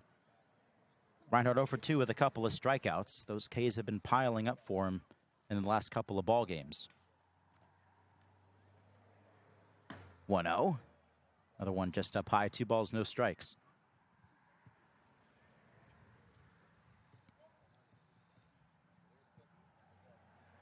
Reinhardt batting from the right side against the righty on the rubber. A ground ball towards the left, picked up by the third baseman Chalowski over to first in time. A 3-up, 3-down inning for Jaden Volker. After that slow roller, 5-3 it goes. Nice inning in relief. We'll go bottom of 6. It's still a 2-0 Wareham lead over Orleans. From Eldridge Park, it's the Gatemen Baseball Network on Cape League TV. Let's wind the clock back to those times. You were a pitcher at Wright State. Now tell me how you got the opportunity to go to Wareham and what that time was like for you. Well, you know, I had gone out for the Pan American team in '91 just to kind of get my face and name out there nationally. And I made the first couple of rounds of cuts. So all of a sudden, people started to take notice. When I was fighting, I wasn't going to make the team. I was a freshman coming out of Wright State. Opened some eyes, but wasn't ultimately going to make the team. So when I get cut, I get a call from Alaska. The 2 top leagues, the number 1 was Cape Cod, and then the Alaskan League was a really good league too. But those were the 2 big ones. I got a call from Alaska. I got a couple calls from the Cape. I got a call from Wareham, and they said, we have a kid that's going back home, and would you be interested? I mean, they didn't even have to finish their sentence, and I was like, I'm packing. I'll be there as soon as I can get my 85 Ford Tempo on the road and up there. So, did you enjoy that clip? Well, you can catch the rest of this episode and all episodes of Wareham Whip Around, the official podcast of the Wareham Gatemen, available now on Spotify and Apple Podcasts.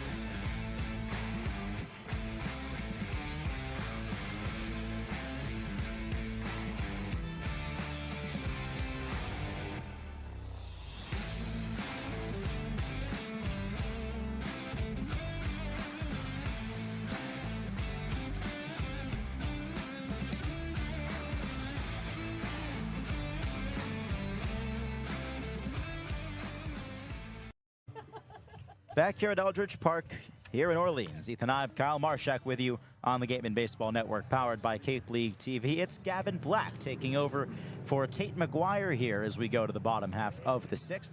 He'll deal with 9-1 and 2. Evan Griffiths, Mike Mancini, and Rock Chalowski do up here. But all in all, Kyle, what an outing. What a performance for Tate McGuire. Oh, yeah. I mean, he was finding a ton of strikes today. 6 Ks on the afternoon. The high heat was getting swung on a ton.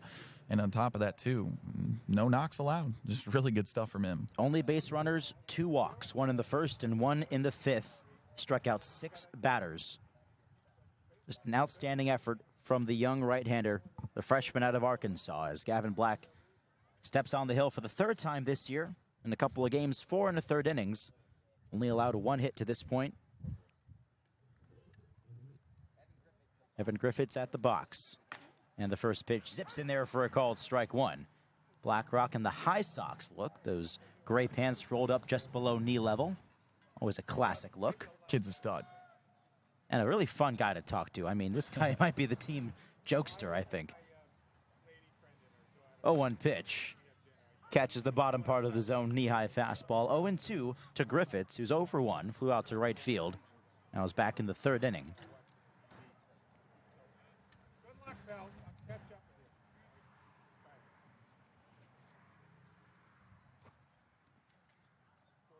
Black ready on 0-2.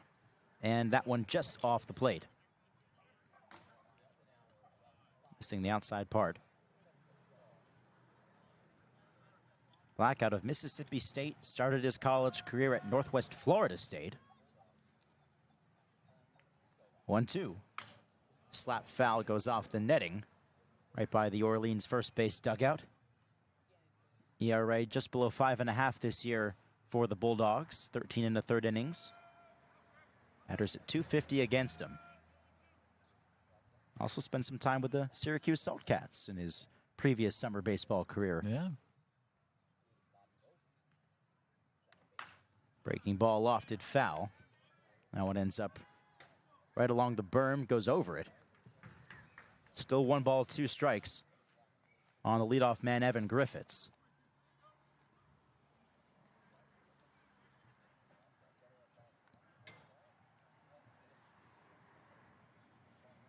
Black peering in for the sign from the catcher, Sam White.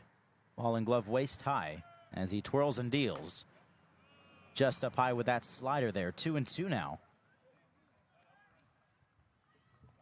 Bases empty, nobody out in the bottom of the 6th. The 2-0 Gatemen lead. Runs scoring in the 3rd and 6th innings. Sam White, his first career Cape League homer, arrived in the 5th. Righty against righty. Black's 2-2. Broken back grounder towards first. Picked up by Putnam. Underhand toss to Black, covering for the out. Very smooth. Different ballpark, same defense. Again, passing the eye test. With the field that they're at, makes it more difficult. But when they're on the road, man, they're smooth. So we were chatting up Black before the game. And I don't remember who it was. It might have been Madison who asked him, maybe it was you, Kyle, who asked him, what kind of dog would you be if you were one? And of course, Gavin had the most peculiar answer, a Presa Canario, which I had never heard of. Had to look it up. Here's the leadoff man, Mike Mancini. There's a swing and a miss on the slider for strike 1. Apparently, it's a funny name for a Spanish Mastiff. Yeah, I guess so. Some type of Spanish Mastiff, which is actually more common than you think. Like, have you ever heard of a Cane Corso? Yes. That's an Italian Mastiff. I thought it was a Cane Corso. Cane Corso? I swear, I think it's a Cane Corso. Did I make it more fancy than it was supposed to be? Maybe. Mancini sounded cool, though. This one up and 1-1 to Mancini. I think I've met a Cane Corso once. Really? Trying to They remember. big? Oh my gosh, yes. Funny looking creatures. Black deals. And a fly ball foul. It's off the netting right above the Gateman third base dugout. So 1-2 on Black. We didn't really get an answer to the why he would be, or did we? He didn't want to be small. He doesn't want to be a small dog. That's what Madison said. He doesn't want to be the small dog in Madison's purse.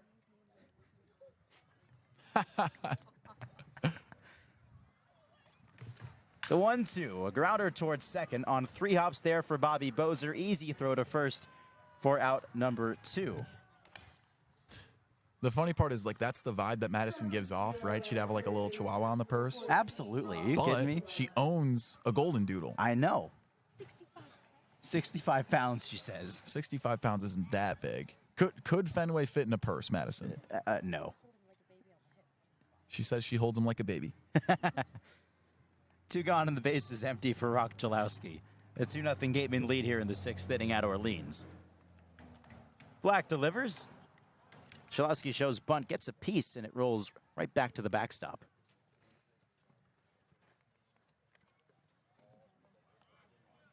Whole lot of dog talk on the broadcast today. I really like this. I'm a fan of it. We got a team of dogs, too. Absolutely. Like, you take an x-ray of Gavin Black, and it's just a Presa Canario inside him. This one outside, 1-1. He's got that dog in him, that's why. He's got that dog in him. What's the dog breed under? 1-1 to Rock Chalowski, who's 0 for 1 tonight. A walk and a ground out to short. Black has it and deals. And a fastball zips in there for a strike. I'm looking at a picture of Gavin Black hunting right now. What am I looking at here, Kyle? Looks like him with several ducks. Dude can shoot a fastball in the zone and shoot a rifle, I suppose. Okay, big hunter guy. 1-2 pitch, roped into left field, down a base hit. On a line drive from Chalowski, who turns the corner, he'll hold there as Reinhardt fires it back in. It's a 2-out knock, and there goes the no-hitter. I can finally say it. Yeah, broadcasters non-jinx, I guess, now that it's over. We didn't jinx it. Rip. I don't think, at least. Well, a good effort all the way around. McGuire had the 5 innings of no-hit ball, but Black allows the first hit of the ball game with 2 outs in the 6th, and it brings up Hudson Shoup. 95 miles an hour off the bat. Hudson Shoup shows bunt. Throw back down to first. The tag not in time as Chalowski steps back in there.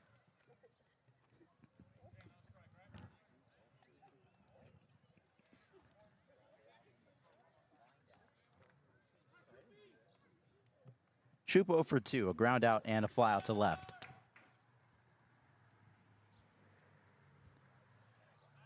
Pickoff play to first. Chalowski back in safely. Shoup, the only batter above 300 entering play here for Orleans, a team that is at the bottom of the league in most offensive categories. Off to a 2-6 start to the season. Black breathes in and out and deals. A ground ball towards second on a couple of hops for Bozer, up with it, and a throw to first in time. Black gets through his first inning of relief. A 2-out knock for Chalowski does not come to pass. As we go to the top half of the seventh, it's a 2-0 Gatemen lead. Let's send it down now to Madison Walker. Thanks, Ethan. It is a 2-0 game right now. We can contribute 2 of those runs to Sam White, his debut game for the Gatemen. We already see him scoring off a double steal to home with Summerhill stealing second, and a solo shot home run going 94 off the bat, 348 feet. It's kind of funny. I feel like I'm almost getting deja vu with Gerald's debut. Fellow catcher, solo shot home run with White being behind the plate tonight. He's got some great chemistry with McGuire. Like, when he was calling that game, I really felt like they had been playing together almost all season, and it's his very first game catching McGuire, you know. But anyways, I was thinking, I'm just sitting here, right? If he is a utility guy, like you guys are mentioning, he can play infield, outfield. So we have him, and then we have Gerald behind the plate. The way they're hitting these solo home runs, I'm thinking we'd have a dream team, right? Like, I wouldn't want to pitch to them if I was an opposing pitcher, but that's just me. I mean, this lineup, crazy. Goes crazy to me. I'm loving it. I love watching it. I love listening to you guys call it, and I love doing my hits. So I'm having a great time over here. How are you guys feeling? Well, thank you, Madison. Certainly a good point there. And yeah, dream team indeed to this point. And, you know, how about this catching core that has arrived to Wareham here over these last couple of weeks? We have seen absolutely unbelievable stuff from even Hunter Dobbins, a guy who's no longer here anymore, Rylan Galvin, Jacob Gerald, now Sam White. It's been an endless supply of terrific catching. No, I mean, she has a really good point. Sometimes you just got to play fantasy baseball with it. And when you got 2 good hitters, one of them a utility, I don't know, throw one in the DH, see where else he can play. She was right on point with that one. Absolutely. And you know, you don't want to give a guy like Murph Gray some time off, but Sam White does play some third base. Yeah. Here's Antonio Jimenez, who takes a called strike here to start the top half of the seventh. It's a 2-0 Gatemen lead here.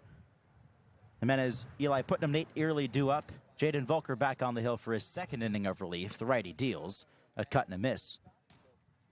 Goes to 0-2 on Antonio.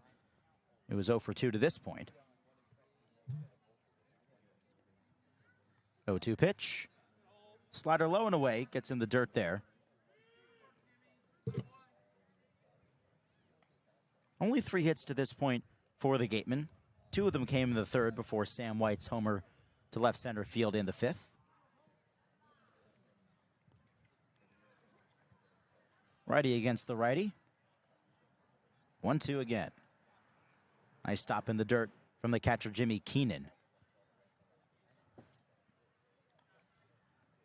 Sun has disappeared here in Orleans. The lighting fixtures taking over, illuminating this ball game tonight. Final bits of stray sunlight down the right field line here.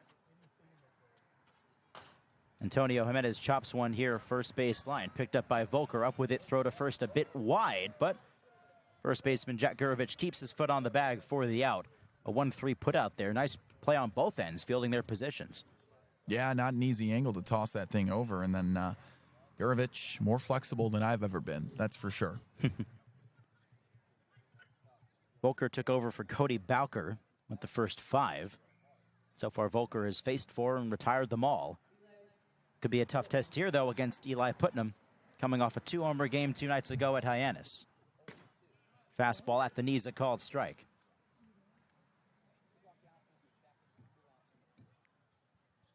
Nate Early waits on deck. The 0-1. Breaking ball, chopper right back up the middle. Shortstop charging. Miola has to double pump, throws to first. They still got him. Nice play there by the Stetson shortstop, Lorenzo Miola. charging and throwing on the run for out number 2. And Putnam's got some sneaky speed. He was moving. Putnam will jog back to the dugout here. Base is empty and 2 gone for Nate Early, who is 0 for 2 as well. The 3 through 7 spots today have all gone down in order. First pitch to Early. Nice curveball from Volker at the knees, a called strike. 2-0 Gatemen here. Base is empty and 2 gone in the top of the 7th. Early looking to keep this half inning alive for Wareham. The pitch. Back-to-back curveballs. This one just a bit elevated, 1-1.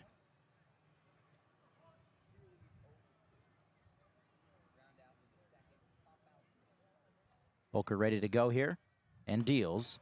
Check swing. Early holds it off. Goes to 3 balls and no strikes. No, 2 balls and 1 strike. My mistake. Cut and a miss by Early, 2-2.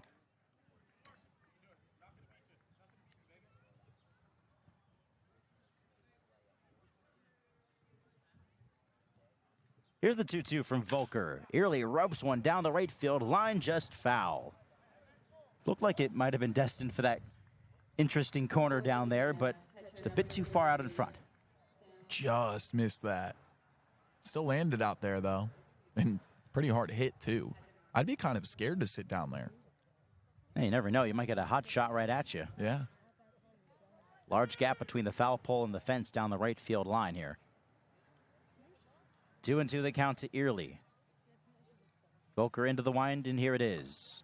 Slider low and in, ankle high for ball 3, and now a full count to the Louisville DH. Early had his hardest hit ball of the year. Wonderful. The pitch, swing and a miss. Down on strikes, Nate Early. We're motoring to the bottom half of the 7th here at Eldridge Park. And it's a 2-0 Gatemen lead here on the Gatemen Baseball Network, powered by Cape League TV. And welcome to Wareham Whip Around, the official weekly podcast of the Cape Cod Baseball League's Wareham Gatemen for the 2024 season and beyond. My name is Ethan Eibe, and I'll be a part of the Gatemen broadcast team for the 2024 campaign. Every week I'll be joined by my play-by-play partner Kyle Marchak and sideline reporter Madison Walker to bring you the latest in the world of the Wareham Gatemen. A little bit about us. Madison and I are both entering our senior years at the University of Florida, and our friend Kyle is a rising senior at Virginia Tech. We will have guests from every level of the organization, from players to coaches to front office members, and we can't wait to bring all of that to you. Opening day is just around the corner as well, so make sure to stop by Spillane Field on June 15th as the Gatemen take on the Chatham Anglers to open up the summer. Be sure to follow the Gatemen on Instagram and Twitter at Wareham Gatemen, and check out our Facebook page for updates on the new season. One more thing before I go, if you want to watch Gatemen games this season, please check out CapeLeagueTV.com for free live streams of all 40 regular season games. Once again, that's CapeLeagueTV.com. We look forward to bringing you this podcast every week and can't wait to go on this journey with all of you. Thanks for listening, and we'll be back here real soon. This is the We're off here to the bottom half of the 7th inning. Ethan Eibe and Kyle Marchak with you on the Gatemen Baseball Network, powered by Cape League TV. Right now in favor of the Wareham Gatemen, a 2-0 lead as we go bottom of 7. Gavin Black back out there for his second inning of relief for for Tate McGuire. It was a good first inning for Black. 1 hit, stranded that base runner. Only 1 hit to this point for the Firebirds offense that has just been ice cold lately. Oh, yeah. I mean, like you said, statistically, one of the more struggling, if not the most struggling offense in the league. And, well, you see it here, just struggling to put bat on ball. And this has kind of been the story of the season to this point for Orleans. Their pitching hasn't been half bad at all. I mean, the Gatemen scored 11 runs yesterday on 17 hits. And tonight they've only mustered all of 3 hits and just the 2 runs. First pitch here is just outside to J.P. Smith. 4, 5, and 6 due up for Orleans. Smith, Jack Gurovich, and Jimmy Keenan. Black will face all 3. 1-0 offering. Cut and a miss. Try to power up on that one. 1 ball, 1 strike count. I mean, looking at the numbers, Orleans pitching has been pretty good this year. ERA 3rd in the league. Batters hitting .220 against them. That's good for second. As the breaking ball's fouled off to the screen here. 1-2 on J.P. Smith, who's 0 for 2 tonight. Pop out to shorten a strikeout.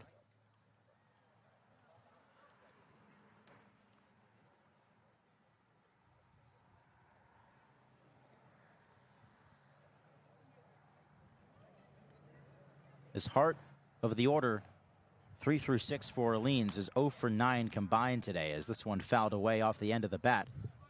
Smith got a little bit of that slider, and it's still 1-2. Wareham looking to continue their lead in the Western Division, a 6-2 record to this point in the young season. Still early, but very promising signs from the off-Cape group, as the breaking ball here is pounded foul down the left field line. We'll do it again on 1-2.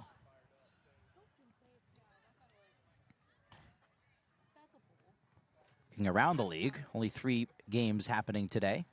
Katuitt defeated Falmouth 4-2. Commodores dropped to 1-8. Brewster up 4-3 right now at Bourne in the bottom of the 8th inning. Some things just make you feel good in life. 1-2 the count to J.P. Smith. Black deals and a swing and a miss. Down on strikes, his first K of the evening. 1 gone here in the bottom of the 7th. Yeah, man, Falmouth really struggling this year. Big time. What can you say? 1-8 record, not what you expect out of Falmouth.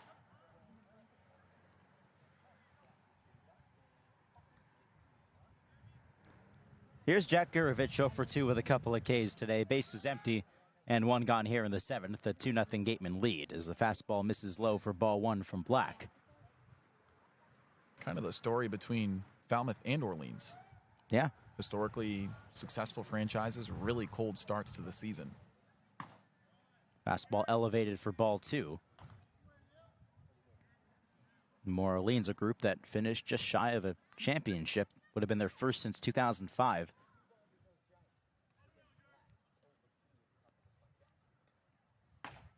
.2-0 pitch. There's a called strike 1. And both Orleans and Falmouth helmed by guys who have been there before. Jeff Trundy in his 25th year at Falmouth, and Kelly Nicholson in his 19th year leading the Firebirds here. 2 on the count. Black deals. Swing and a miss on the breaking ball. A nice slider there. Keeps it low. Gets guys to swing over it.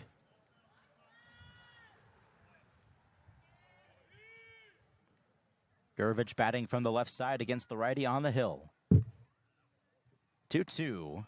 Fastball goes off the mitt of White and trickles to the backstop. So a full count pitch coming.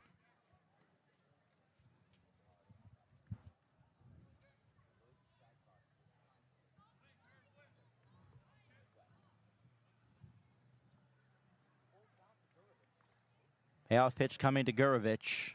Black unloads and gets the swing and miss. Back-to-back strikeouts here to open up the bottom of the 7th. Black looking good out there in his 2nd inning of relief. He's retired 5 out of 6. Yeah, and kind of the same feel, too, as McGuire, where he's just really trusting that fastball up in the zone. Seems to be a confidence that just permeates around every single member of this Gateman team. Big credit to the coaching staff to this point for instilling that, as the first pitch here to Jimmy Keenan misses for ball 1. Got Mike Mobbs leading the charge in the hitting side, Eric Luxus on the pitching side, and Smythe at the top. Can't forget about guys like Gary Ruby with 30-plus years of professional baseball experience. A lot of wisdom in that Gateman dugout. Ball up 2-0 to Keenan. Of course, Cody Doyle and Charles Gravitt rounding out the 6-man coaching crew.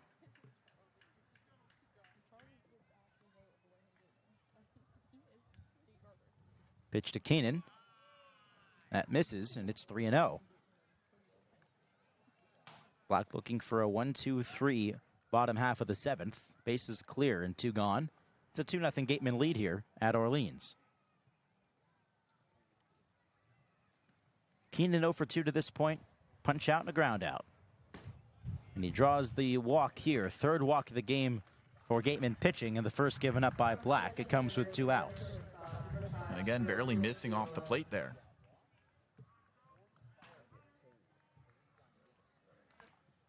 Firebirds haven't been able to take advantage of any of the free passes given to them. Those two base runners both stranded. They've left 3 batters on tonight. And here's Lorenzo Miola. Before that, here, a pinch runner coming in for the Firebirds. It is Colin Tuft taking over at first base for Jimmy Keenan.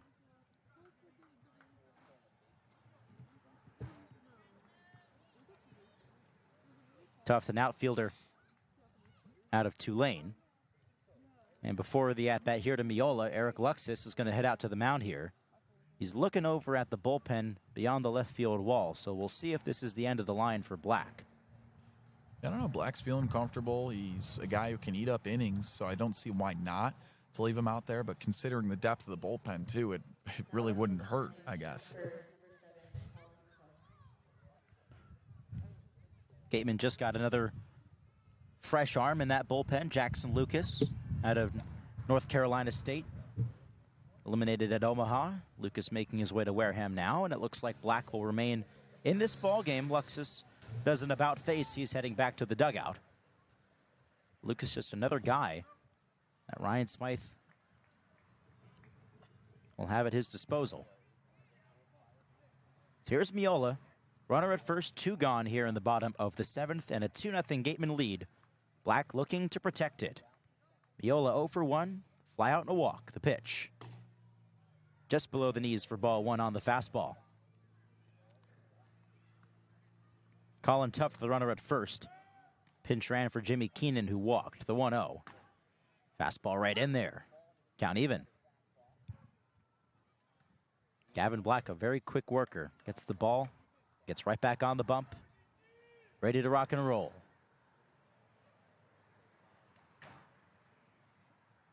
Takes a breath and deals the 1-1. And he gets the call. Bottom of the zone fastball, pinpoint for a strike. He struck out the first 2 batters in this frame before the 2-out walk.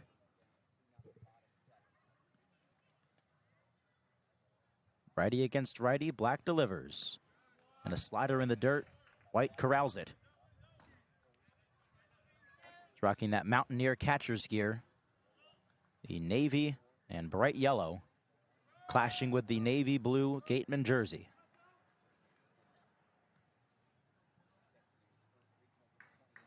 Pickoff play to first, and the runner's safe there. That's Tuft.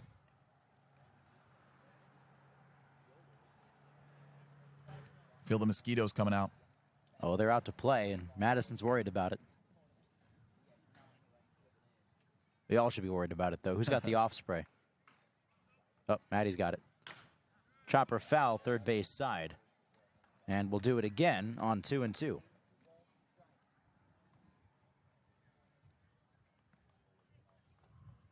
Black looking to preserve this 2-0 Gateman lead here.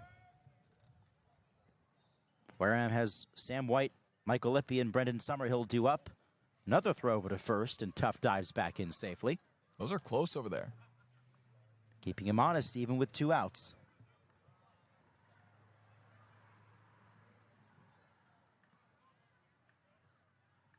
Black dialed into the hitter. 2-2, swing and a miss. Got him with the slider. Miola down on strikes. 3 punch-outs in the inning, with the walk sandwiched in between for Gavin Black. 2 terrific innings in relief of Tate McGuire. We'll go to the top half of the 8th here at Orleans. The score, Wareham 2, Orleans 0 on the Gateman Baseball Network, powered by Cape League TV. For a good piece of glass, call Eibe. Located at 3 Tyler Avenue in East Wareham, call Eibe Glass and Locks about getting a free quote for your windows, doors, locks, and other glass needs. Mastria Auto Group. Whether you need sales, parts, or service, call Mastria Auto Group for all your Kia, Cadillac, Mazda, VW, Subaru, and Nissan needs. Mastria delivers. www.mastria.com. Legacy Insurance has been servicing Wareham and the surrounding area since 1980.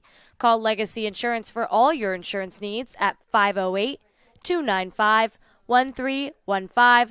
Legacy Insurance, your hometown agency. Looking to buy or sell real estate in the South Shore, South Coast, or Cape Cod area? Joanne Stevenson has been selling Massachusetts since 2000. Specializing in residential real estate, she is a part of the #1 Berkshire Hathaway Robert Paul team. Whether you are looking for your first home, vacation home, or relocating, call Joanne Stevenson, your local Wareham agent, for all your real estate needs. A proud sponsor of the Wareham Gatemen. Back here at Eldridge Park in Orleans, the sun pretty much set here as the Gatemen come to bat in the top half of the 8th inning. They will send their hot hitters to the plate. Sam White coming up for his 3rd time through. It's a 2-0 Gatemen lead with Jaden Volker back on the hill for his 3rd inning of relief. Kyle Marchak, it's been quite a debut here for Sam White, who's coming up first. Yeah, Sam White, another catcher with just a red-hot debut, announcing his presence in the Cape. He started with a single in the 2nd, then hit a solo shot the other way. Talk about really showing out for the scouts. 2nd time we've seen a incredible debut from a catcher to this point in the season. It was just a few days ago we saw Jacob Jarrell announce his presence over at Bourne. 2-hit, 3 RBI performance there. White's home run traveled 348 feet to left center field, an opposite field drive for him. Gatemen looking for their 4th consecutive win here. Looking to improve upon their 1st place lead. Got that by a full game against Hyannis as White takes a breaking ball in there for a strike. Volker has retired all 6 batters he has faced to this point, including 3 on strikeouts. White in the left-handed box, the 0-1. Fastball up. Yeah, it has been a change of rhythm and pace for sure for this Gateman offense, with this guy coming in and shutting down 6 in order. Only 3 hits today for the Gatemen.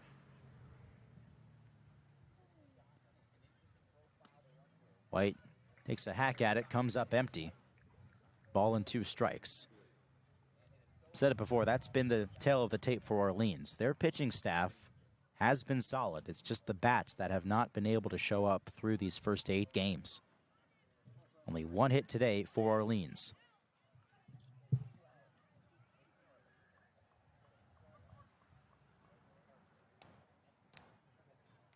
White digs back into the box here. On 1-2, Volker deals. And a cut and a miss. Challenged him with a slider out. White couldn't hold up. And he's the first out here in the 8th inning. And now 7 straight retired for Volker. Yeah, man, Volker starting out with 4 strikeouts in his first 7 batters.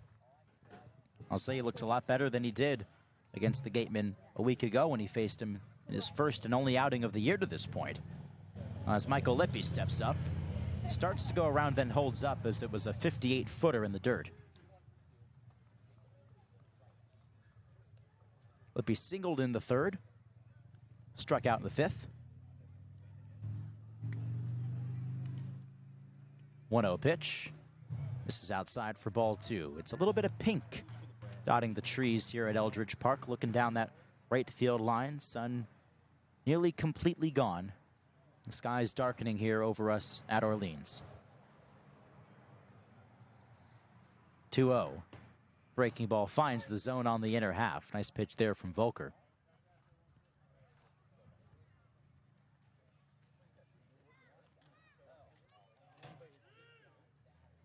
One, 2.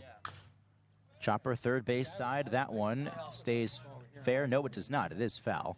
Didn't see a call from the home plate umpire, but Lippi will return to home plate with a 2-2 count. Yeah, that thing was right over the chalk.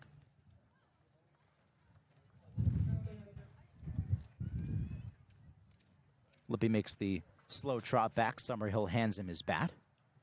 And the Louisville outfielder will get back in there.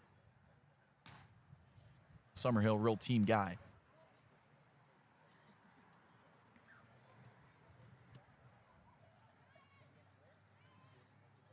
Here's the 2-2 to Lippi. Check swing. Did he go? No, says the first base umpire, Mike Rabideau. Lippi able to hold up, and he forces a full count offering. Lippi looking to give some insurance here to the Gatemen as we get into the later innings. 3-2, swing and a miss. Breaking ball got him. How about Volker? 8 straight retired and 5 by way of the K. Kid should have started the game. Well, that's what he did against Wareham a week ago. Went only 2 innings in that one, so he's already surpassed that outing here. As Brendan Summerhill, leadoff man, back up with the bases empty and 2 gone in the 8th. It's a 2-0 Gateman lead. Summerhill 0 for 3. First pitch hacking, little jam shot, shallow left center, shortstop backing up. That's Miola to make the grab, backpedaling into shallow left center. Summerhill out on the first pitch he sees. It's 9 up, 9 down for Jaden Volker in relief of Cody Bowker. And we go to the bottom half of the 8th. Score remains Wareham 2, Orleans 1 from Eldridge Park. You're listening to the Gatemen Baseball Network, powered by Cape League TV. Let's wind the clock back to those times. You were a pitcher at Wright State. Now tell me how you got the opportunity to go to Wareham and what that time was like for you. Well, you know, I had gone out for the Pan American team in '91 just to kind of get my face and name out there nationally. And I made the first couple of rounds of cuts. So all of a sudden, people started to take notice. When I was fighting, I wasn't going to make the team. I was a freshman coming out of Wright State. Opened some eyes, but wasn't ultimately going to make the team. So when I get cut, I get a call from Alaska. You know, the 2 top leagues, the number 1 was Cape Cod, and then the Alaskan League was a really good league too. But those were the 2 big ones. I got a call from Alaska. I got a couple calls from the Cape. I got a call from Wareham, and they said, you know, we have a kid that's going back home, and would you be interested? I mean, they didn't even have to finish their sentence, and I was like, I'm packing. I'll be there as soon as I can get my 85 Ford Tempo on the road and up there. So, did you enjoy that clip? Well, you can catch the rest of this episode and all episodes of Wareham Whip Around, the official podcast of the Wareham Gatemen, available now on Spotify and Apple Podcasts.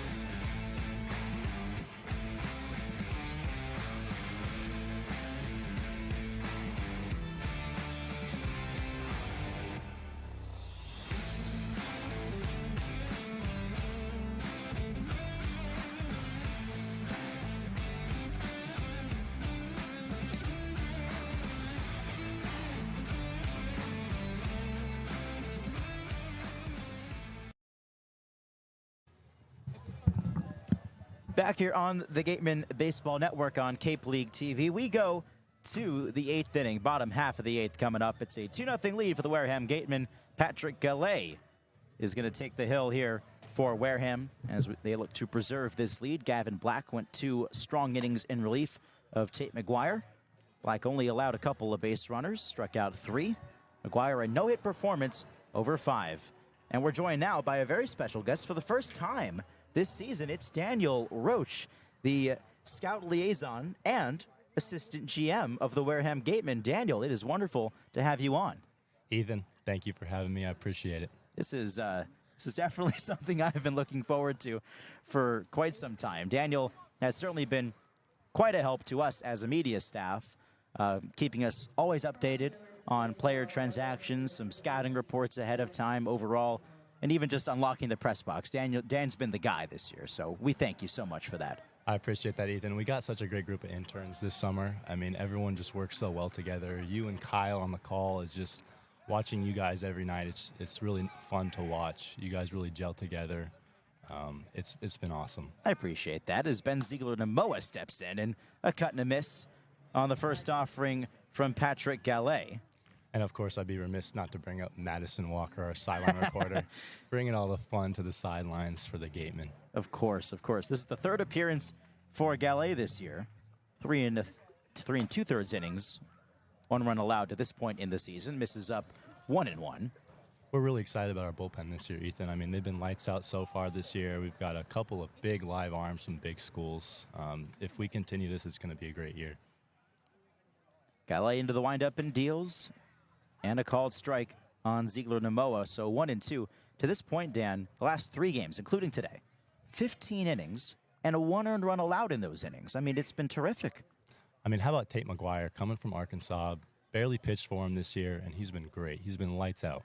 The 1-2. And Ziegler-Namoa down on strikes. He takes a hack at the slider up, and Gallet's got a strikeout.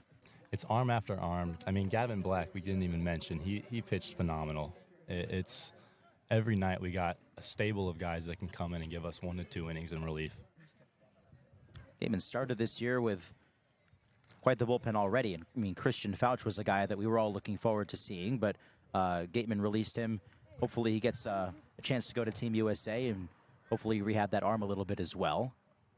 As the first offering here, a called strike on Evan Griffiths. So even without a guy like him, it's been a next man up mentality to this point. Yeah, I mean, we haven't even mentioned Jake Faraday from Arkansas. Just talking to the scouts every game, I mean, he's the guy that they want to know more about. Check swing from Griffiths. He did not go, says the first base umpire. So goes to 1-1. I mean, Jake Faraday is the guy that we all want to know more about. Despite however many questions we ask, we only get one-word answers, which is just how it works around here. That makes him more mysterious, and it grows to the legend of Jake Faraday. I like to think of him as our version of Zach Greinke. 100%. That's a great comparison, Ethan. Absolutely stoic on the mound and tight-lipped as well, as this one fouled back from Griffiths, 1-2. So tell me a little bit more about yourself, Daniel. What's your background and what led you to Wareham? Yeah, grew up from Southern California in Riverside, and I made the trip out to Seton Hall in New Jersey for college. I wanted the East Coast experience, and everything kind of happened so fast this summer. Just applying late. Here's the 1-2 from Gallet, and it's fouled away. And just getting brought on, in late May, and our whole front office kind of getting shifted and just kind of getting thrown right into the fire right away. Assistant GM role, our GM, Jay Spinelli, is just phenomenal. Working with him, and like I mentioned, our interns from game day ops to you guys to social media, everyone just made my job so much easier.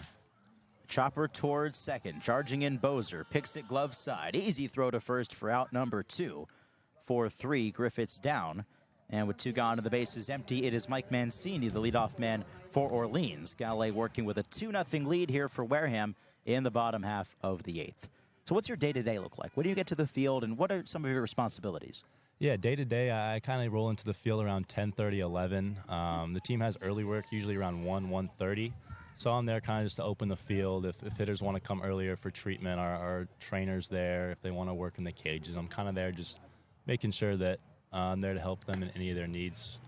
New players are coming in. The season just started. This is our 9th game. So we got guys coming in from powerhouse schools that was in the College World Series. So got to make sure they get the gear that they deserve and, the sizes that fit.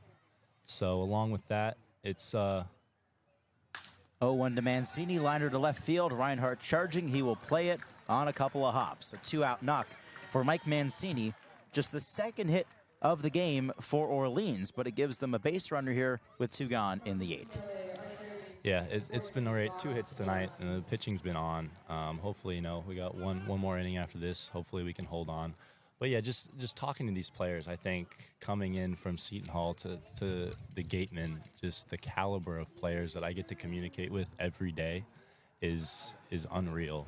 That's the word I think I keep explaining to people when they ask me, just unreal.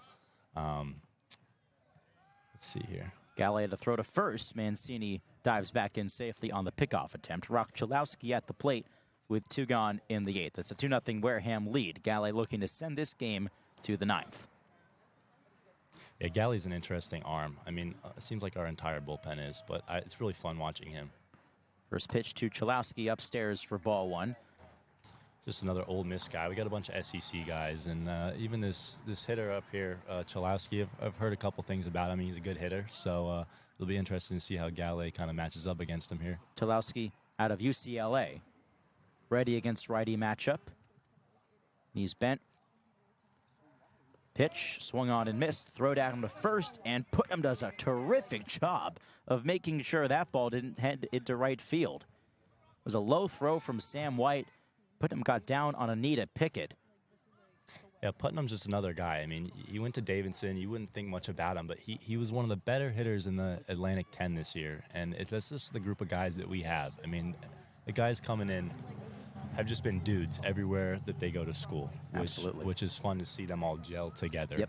Talked about how quickly this intern group has grown close. What about this team? And this team chemistry seems off the charts, too. It's one of the best team chemistry I've ever seen, just especially so early on. 1-1. Chalowski watches it out for ball 2. I keep telling people we're not even into July yet, and this team looks like they've been playing together for a couple of years. It's just everyone's having fun. Everyone's on the inside jokes with each other. they're just keeping it fun, and they're just playing baseball. And I think that's the reason why we've got off to such a hot start. 2-1 fastball up and away to Chalowski, and now it's 3-1. Things could get interesting here if you allow another base runner, with Hudson Shoup, probably the best hitter in this Orleans lineup, waiting in the wings. And going into like scout liaison role, once the players get on the field, like kind of shift gears, and the scout liaison role is really fun. Up high, ball 4, Chalowski walks. First and second with 2 outs in the 8th for Orleans, and Shoup coming up. And this is one of the most traffic they've had in the bases tonight. Hopefully I'm not a bad luck charm talking to you guys. But like I said, the scout liaison role is a lot of fun. Just I get to learn more about our players and then the opposing players that are coming in. As our pitching coach is coming out for a little visit here. Luxus out to visit with Patrick Galley. We'll see if it's the end of the line for him or if this is just a conversation. That's another thing. Just Smythe, head coach, or Eric, the pitching coach, either one of them can come out, and you really don't know if it's just going to be a visit or a pitching change. I think they work so well together, and keeping this stable of arms just calm, cool, and collected. But the scout liaison role is I'm able to meet scouts. I've probably met scouts from about 20 different teams already, and we're only 2 weeks in. And it's just been awesome. When they ask me a question about a player, I've done enough research that I'm able to kind of give them a good basis on these players and insight to just not just how they play on the field, but their personality. That's the stuff that scouts look for, especially. Look for everything, not just the stats, but how they carry themselves. And so it's really great that you're a guy that can do that. As Galley will stay in this ballgame, Luxus returns to the dugout. He will trust the right-hander out of Ole Miss to face Hudson Shoup. Gonzaga outfielder 0 for 3. It's only a 2-0 Gateman lead, 2 gone in the 8th. We're in the bottom half of the 8th. It's runners at first and second. Easily the most crucial at-bat of the night for the Firebirds. Galley looks at second and deals. Shoup, a bouncing ball foul up the first base line. It'll ricochet off the fence down there. Yeah, that was a good first pitch breaker, kind of in on the hands. I think our pitching coach and then the catcher and the pitcher, all three of them have been working really well together. They're coming from all different parts of the country, and everyone's kind of meshing. They're on the same page pitch call-wise, and that's really helped us so far this early. Galley set, ball and glove waist high, looking at the runner at second, looks back to home, looks back at second, and now deals. Slider up and in, 1-1 on Shoup. How about this ballpark, Ethan? Orleans. It's a nice place. I like the layout. I don't know if you guys have already talked about it on air, but I've enjoying my first time here. Yeah, so am I. We've hit on it a little bit tonight. Really wonderful atmosphere here at Eldridge Park. Galley delivers. Fastball up and in. White pulled off of his knees to snare it. 2-1. Got the berm down the right field line. Plenty of lawn chairs out there. Little kids running around. Got the dogs out as well. This is definitely the epitome of summer baseball, I would say. When you think of the Cape, this is the night that you think of. 100%. Galley ready. The pitch is swung on and missed. Slider in the dirt.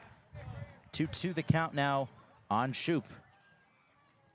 This is an interesting count right here, 2-2. There's a lot of different things that Patrick can do here, and we got a smart catcher behind the plate, Sam White from West Virginia. What's he throwing, Dan? I'm going fastball in on the hands.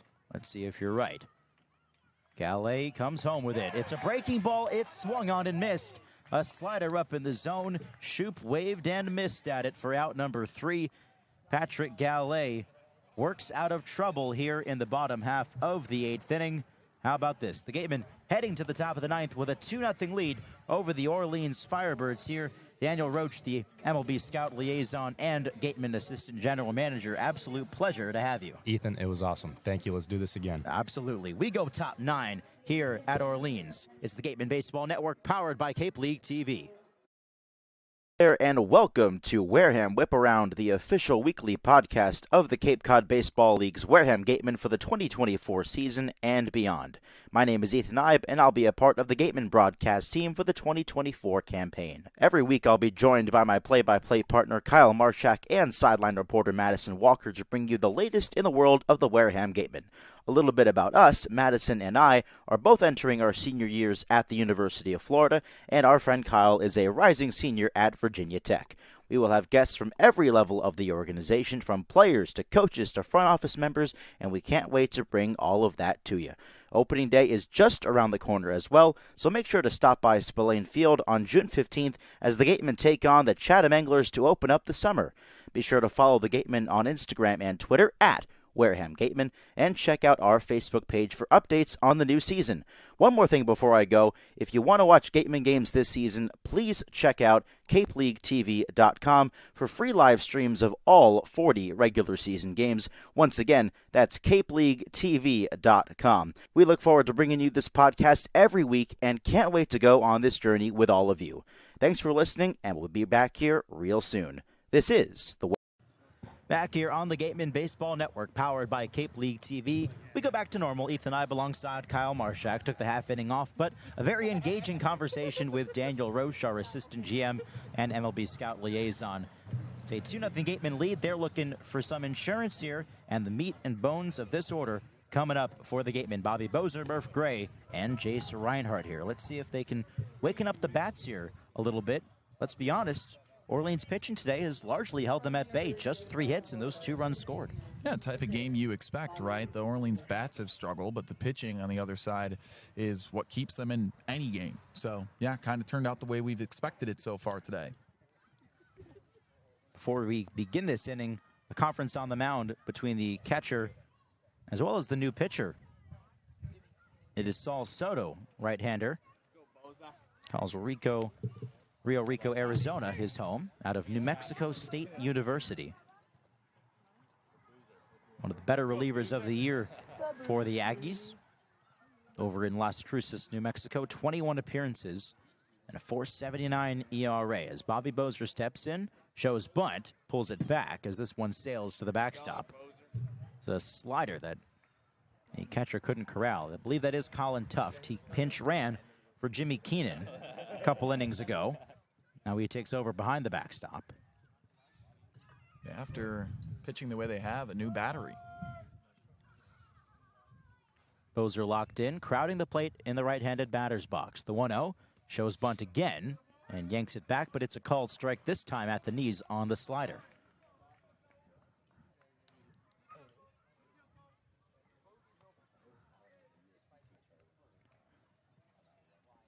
Bozer ready to go here. The pitch. Another slider misses, and that sails to the backstop again. Just out of the reach of Tuft. Bozer tonight reached on a hit by pitch in the first. Since then, 0 for 2. Fly out and a strikeout. Jaden Volker came on for Cody Bowker in the 6th inning and pitched a perfect 6th, 7th, and 8th innings. 2-1 pitch to Bozer. Cranked high in the air, deep out towards left center field. Going back on this one, Griffiths. And this one is going to drop in. An extra base hit for Bobby Bozer, and he's in there cruising to second. A leadoff double. How about that piece right there? He's a guy who can really find gaps when he gets in a rhythm and got the pitch he wanted. On a nice count as well. Finds that gap in left center, his 2nd double of the season. 2 straight games with an extra base hit for Bobby. And that brings up Murph Gray as the Gatemen are sniffing around for some insurance here in the 9th. 2-0 Gatemen.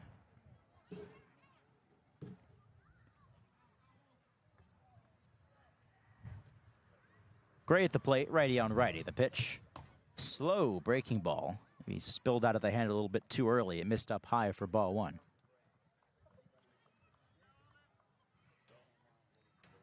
Jace Reinhardt on deck. Antonio Jimenez in the hole.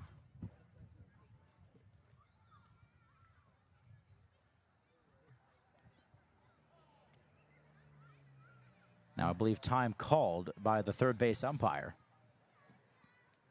I think it was a pitch clock violation or something. I didn't see any indication on that from the home plate umpire.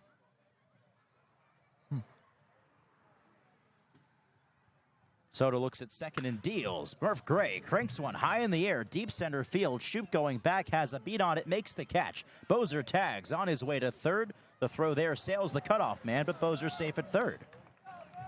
So a productive flyout for Murph Gray, who really got into that ball, but unfortunately, it's 434 feet to dead center field here at Eldridge Park.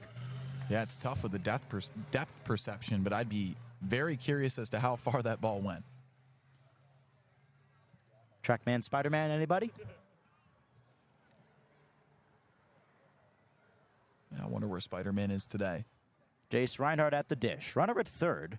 Corner infielders playing in fact, the entire infield playing in, as Reinhardt watches ball one outside. The misses for Soto have been pretty bad misses. Been dancing around the zone.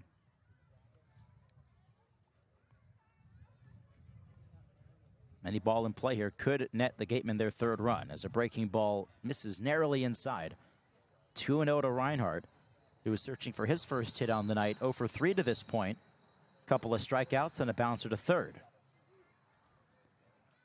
Chalowski, Miola on the left side. Mancini, Gurovich on the right side defensively, as there's a called strike.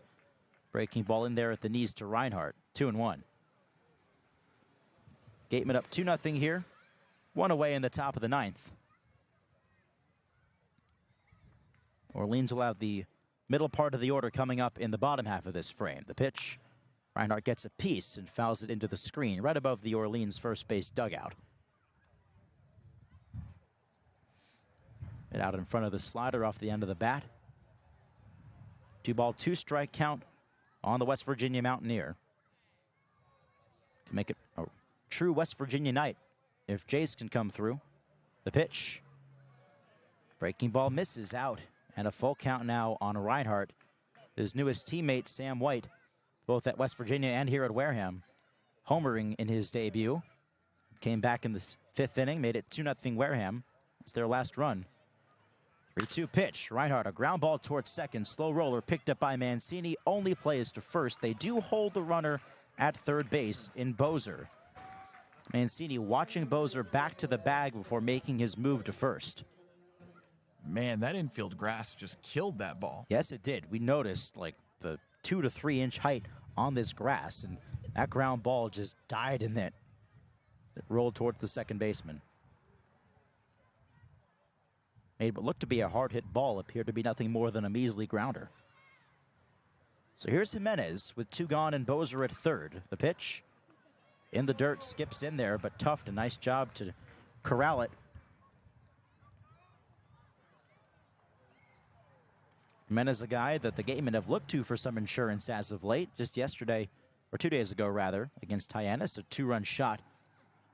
That came in the 8th. 1-0. Jimenez gets a piece and fouls it back towards the berm down the right field side.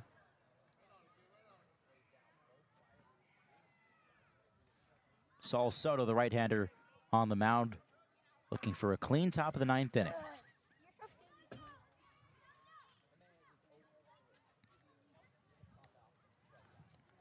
Jimenez working with a 1-ball, 1-strike count. 0 for 3 to this point in the game. The pitch. Slow curveball, and it just misses up.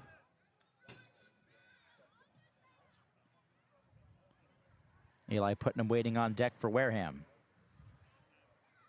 Bozer reached on the leadoff double. Stands at third now with 2 down. Wind blowing softly in as the pitch misses down low. 3-1 on Jimenez.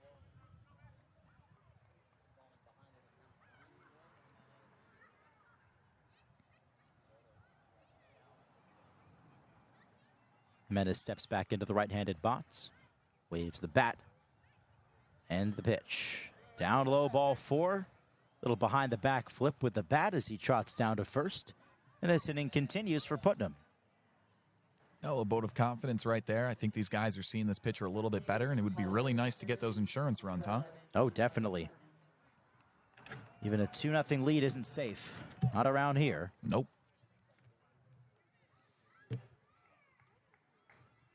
So a 1st and 3rd situation for Putnam. Putnam leading the club in extra base hits. 5 on the year, including 2 homers 2 nights ago. First offering to him, takes a hack and fouls it straight back. That was a meaty one, caught a lot at the plate, and he just got under it. I was going to say the same thing, just missed that one.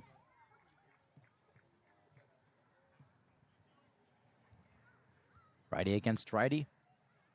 Putnam rocks back and forth. Pitch from Soto. Runner goes for second. Pitch outside a ball. No throw down to second. And so Jimenez takes the extra 90 feet. I feel like that's got to be defensive indifference. There was no attempt to even cover the base at second. Yeah, I was going to say catcher's indifference for sure there. So second and third with 2 gone. It's a 2-0 Gatemen lead with 2 outs in the 9th. Soto nods and delivers. A bouncing ball right back to him. Soto's got it, loses the hat, underhands to first for the out. Putting him down 1-3. The Gatemen strand a pair here in the top of the 9th, but they hold a 2-0 lead heading to the bottom of the 9th. Looking for their 4th consecutive win here in the young 2024 season. J.P. Smith, Jack Gurovich, and Jimmy Keenan due up for the Firebirds when we come back. 2-0 Wareham on the Gatemen Baseball Network, powered by Cape League TV.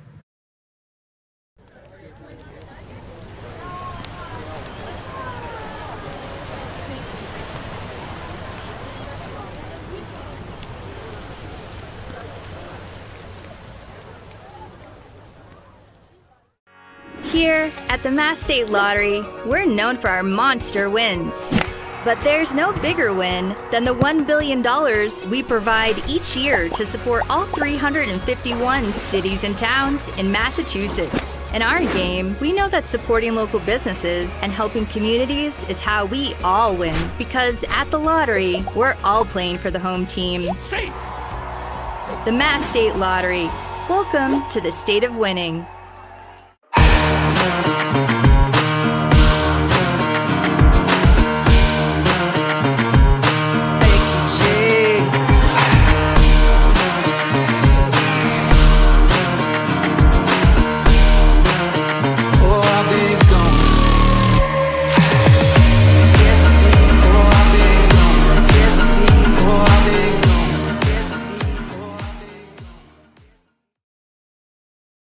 When you need to be seen for a minor illness or injury, Cape Cod Healthcare Urgent Care is here for you with high-quality, full-service walk-in care. ER expertise meets urgent care convenience at our 6 urgent care centers, which are staffed by board-certified ER providers and located Cape-wide from Falmouth to Orleans. Cape Cod Healthcare Urgent Care is open daily and offers a cost-saving option for everything from sprains to stitches, with timely treatment in under an hour for most patients. View online wait times at capecodhealth.org/urgent care. Cape Cod Healthcare Urgent Care. Minor emergencies, major attention.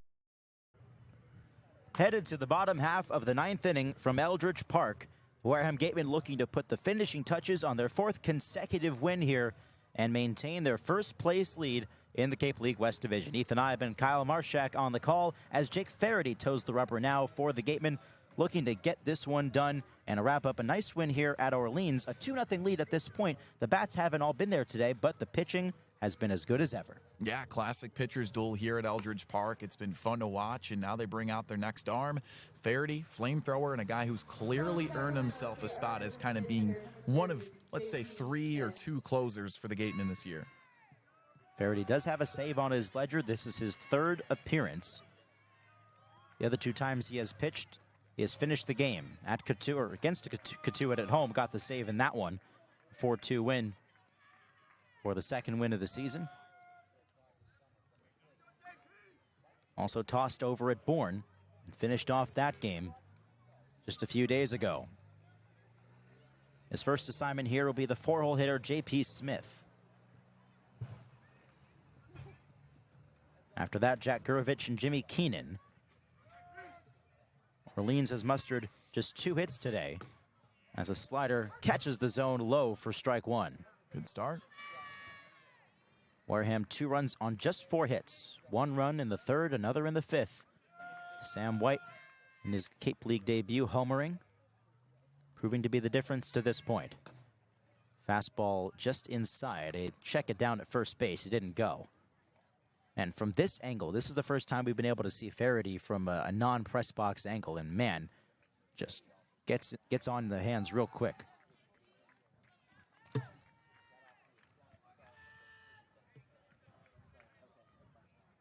1 ball, 1 strike to Smith. Slider misses out. It's harder when you're closer to it.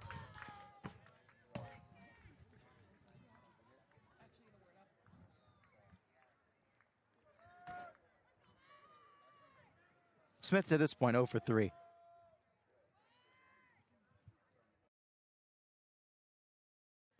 And this one hits him. Also made contact with White. And Sam didn't like that one too much. It was a slider on the inner half to Smith. Got him in the hip before deflecting to White. And Sam a little bit shaken up. Needs a second to collect himself. I think that one might have got him in the mask a little bit. He lost the earpiece on the pitch comm there as well.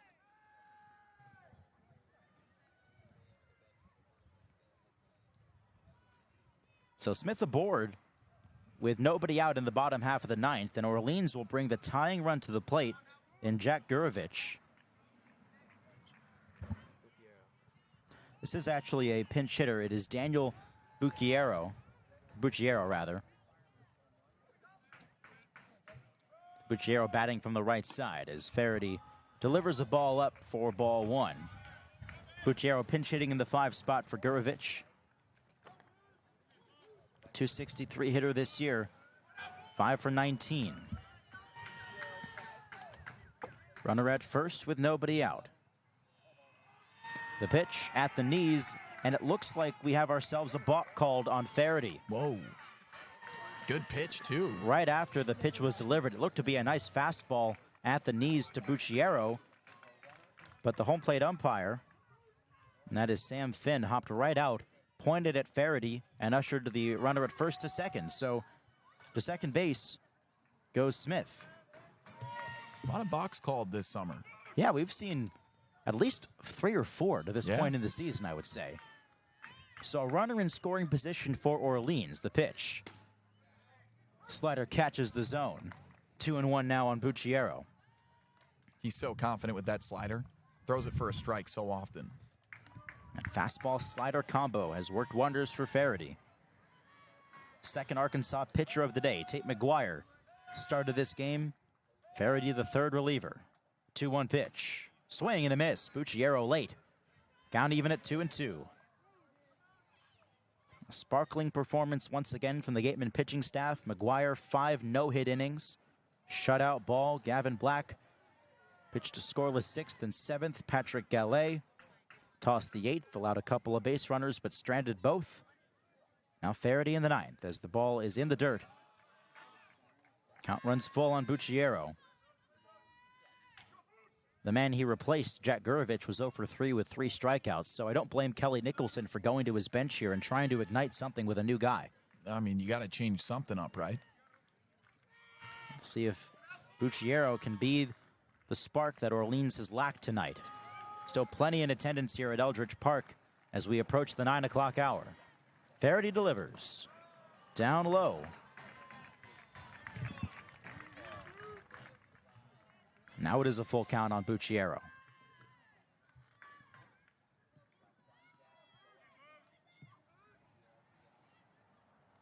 After Bucciero, it's Colin Tuft.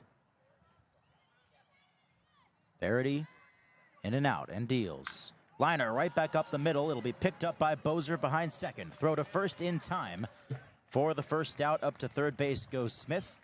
Faraday nearly had a chance to snare that liner, but Bozer was right in position, playing more closely up the middle to make that play. There you go. That's huge. I mean, he has a live fastball, so trusting his stuff, leaving it up in the zone, and then getting that out. So here is Colin Tuft. Didn't start this game as the catcher, but came in to pinch run for Jimmy Keenan and took over behind the plate. This will be his first at-bat tonight. Tuft with a runner at third and 1 away from the bottom of the 9th, a 2-0 Gatemen lead. First pitch, a check swing foul ball. Went right to the backstop, slammed into the padding. Padding lines the middle part of the backstop. It's brick along the lines leading towards the dugout. Faraday ready on 0-1. Cut and a miss. 0-2. That high slider just whizzing by Tuft. He's loving that slider today. Gatemen looking for 4 wins in a row and to extend their lead in the Cape League West Division. 0-2. In the dirt, it gets away from Sam White. It ricochets back, throw to home, not in time. Scoring J.P. Smith on the wild pitch. Orleans gets a run back. It's 2-1. Well, it clears the bases. Faraday can kind of reset and forget about the base runners. You know, I mean, only full at bat he's seen so far. He induced a ground out. So continue to trust your stuff, even though it's a really close ball game. So Tuft now at the plate with the bases empty and 1 away. But now it's a 1-run game here in the 9th. Count 1-2, the pitch. Slider just out. Nice eye from Tuft.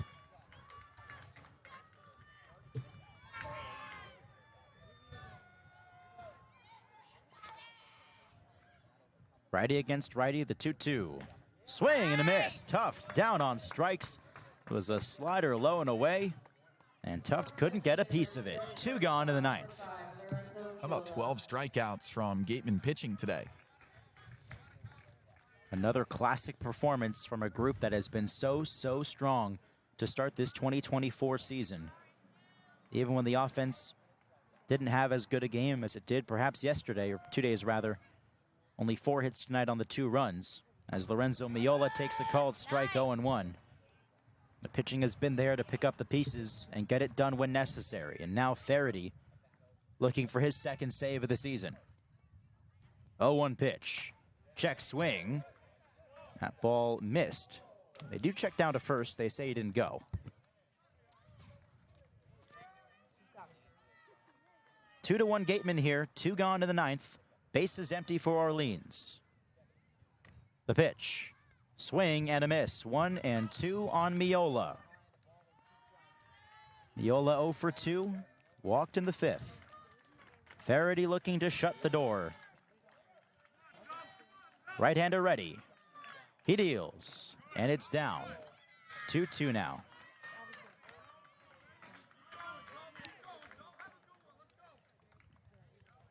Faraday right back to work. Has the sign from White.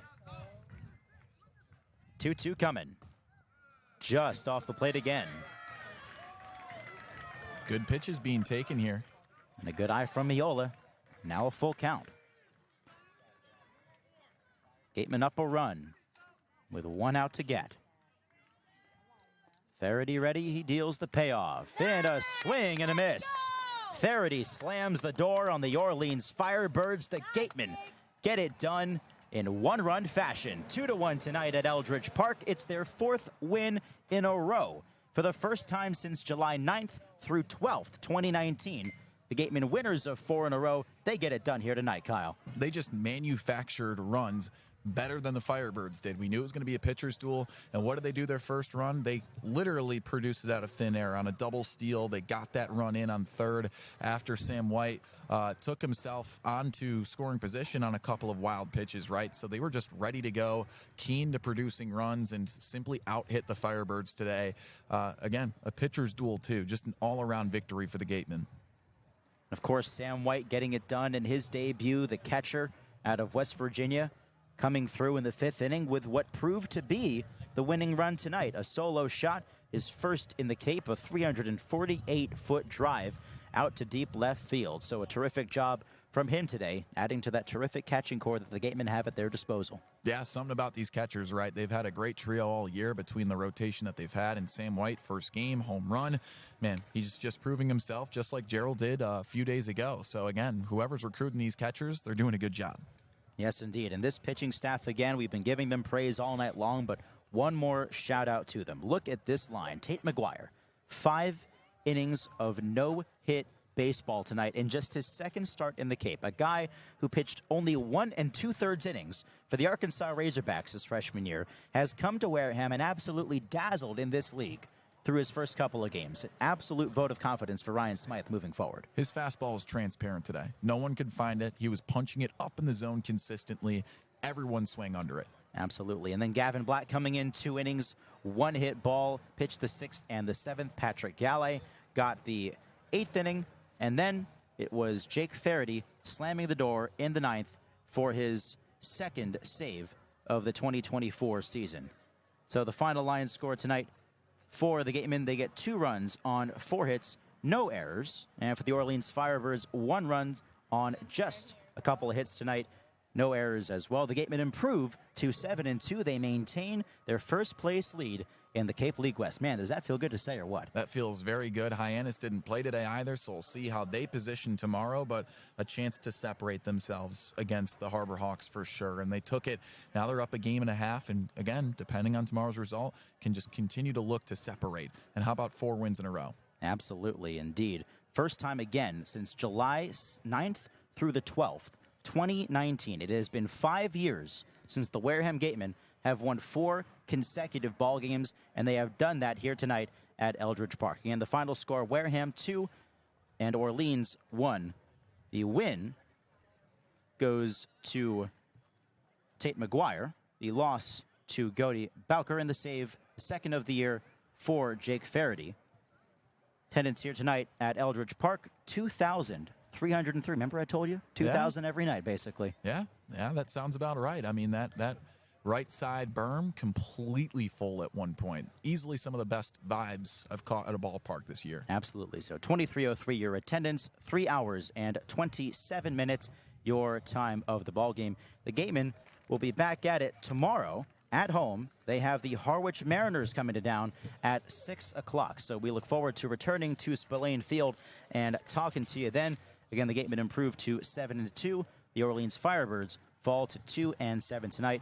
Show ain't over yet, though. Make sure you tune in for the Gatemen Baseball Network postgame show featuring interviews from Madison Walker. She will have Sam White, and I believe an interview posted to social media later with Patrick Gallet or Gavin Black, so we'll see which one she picks.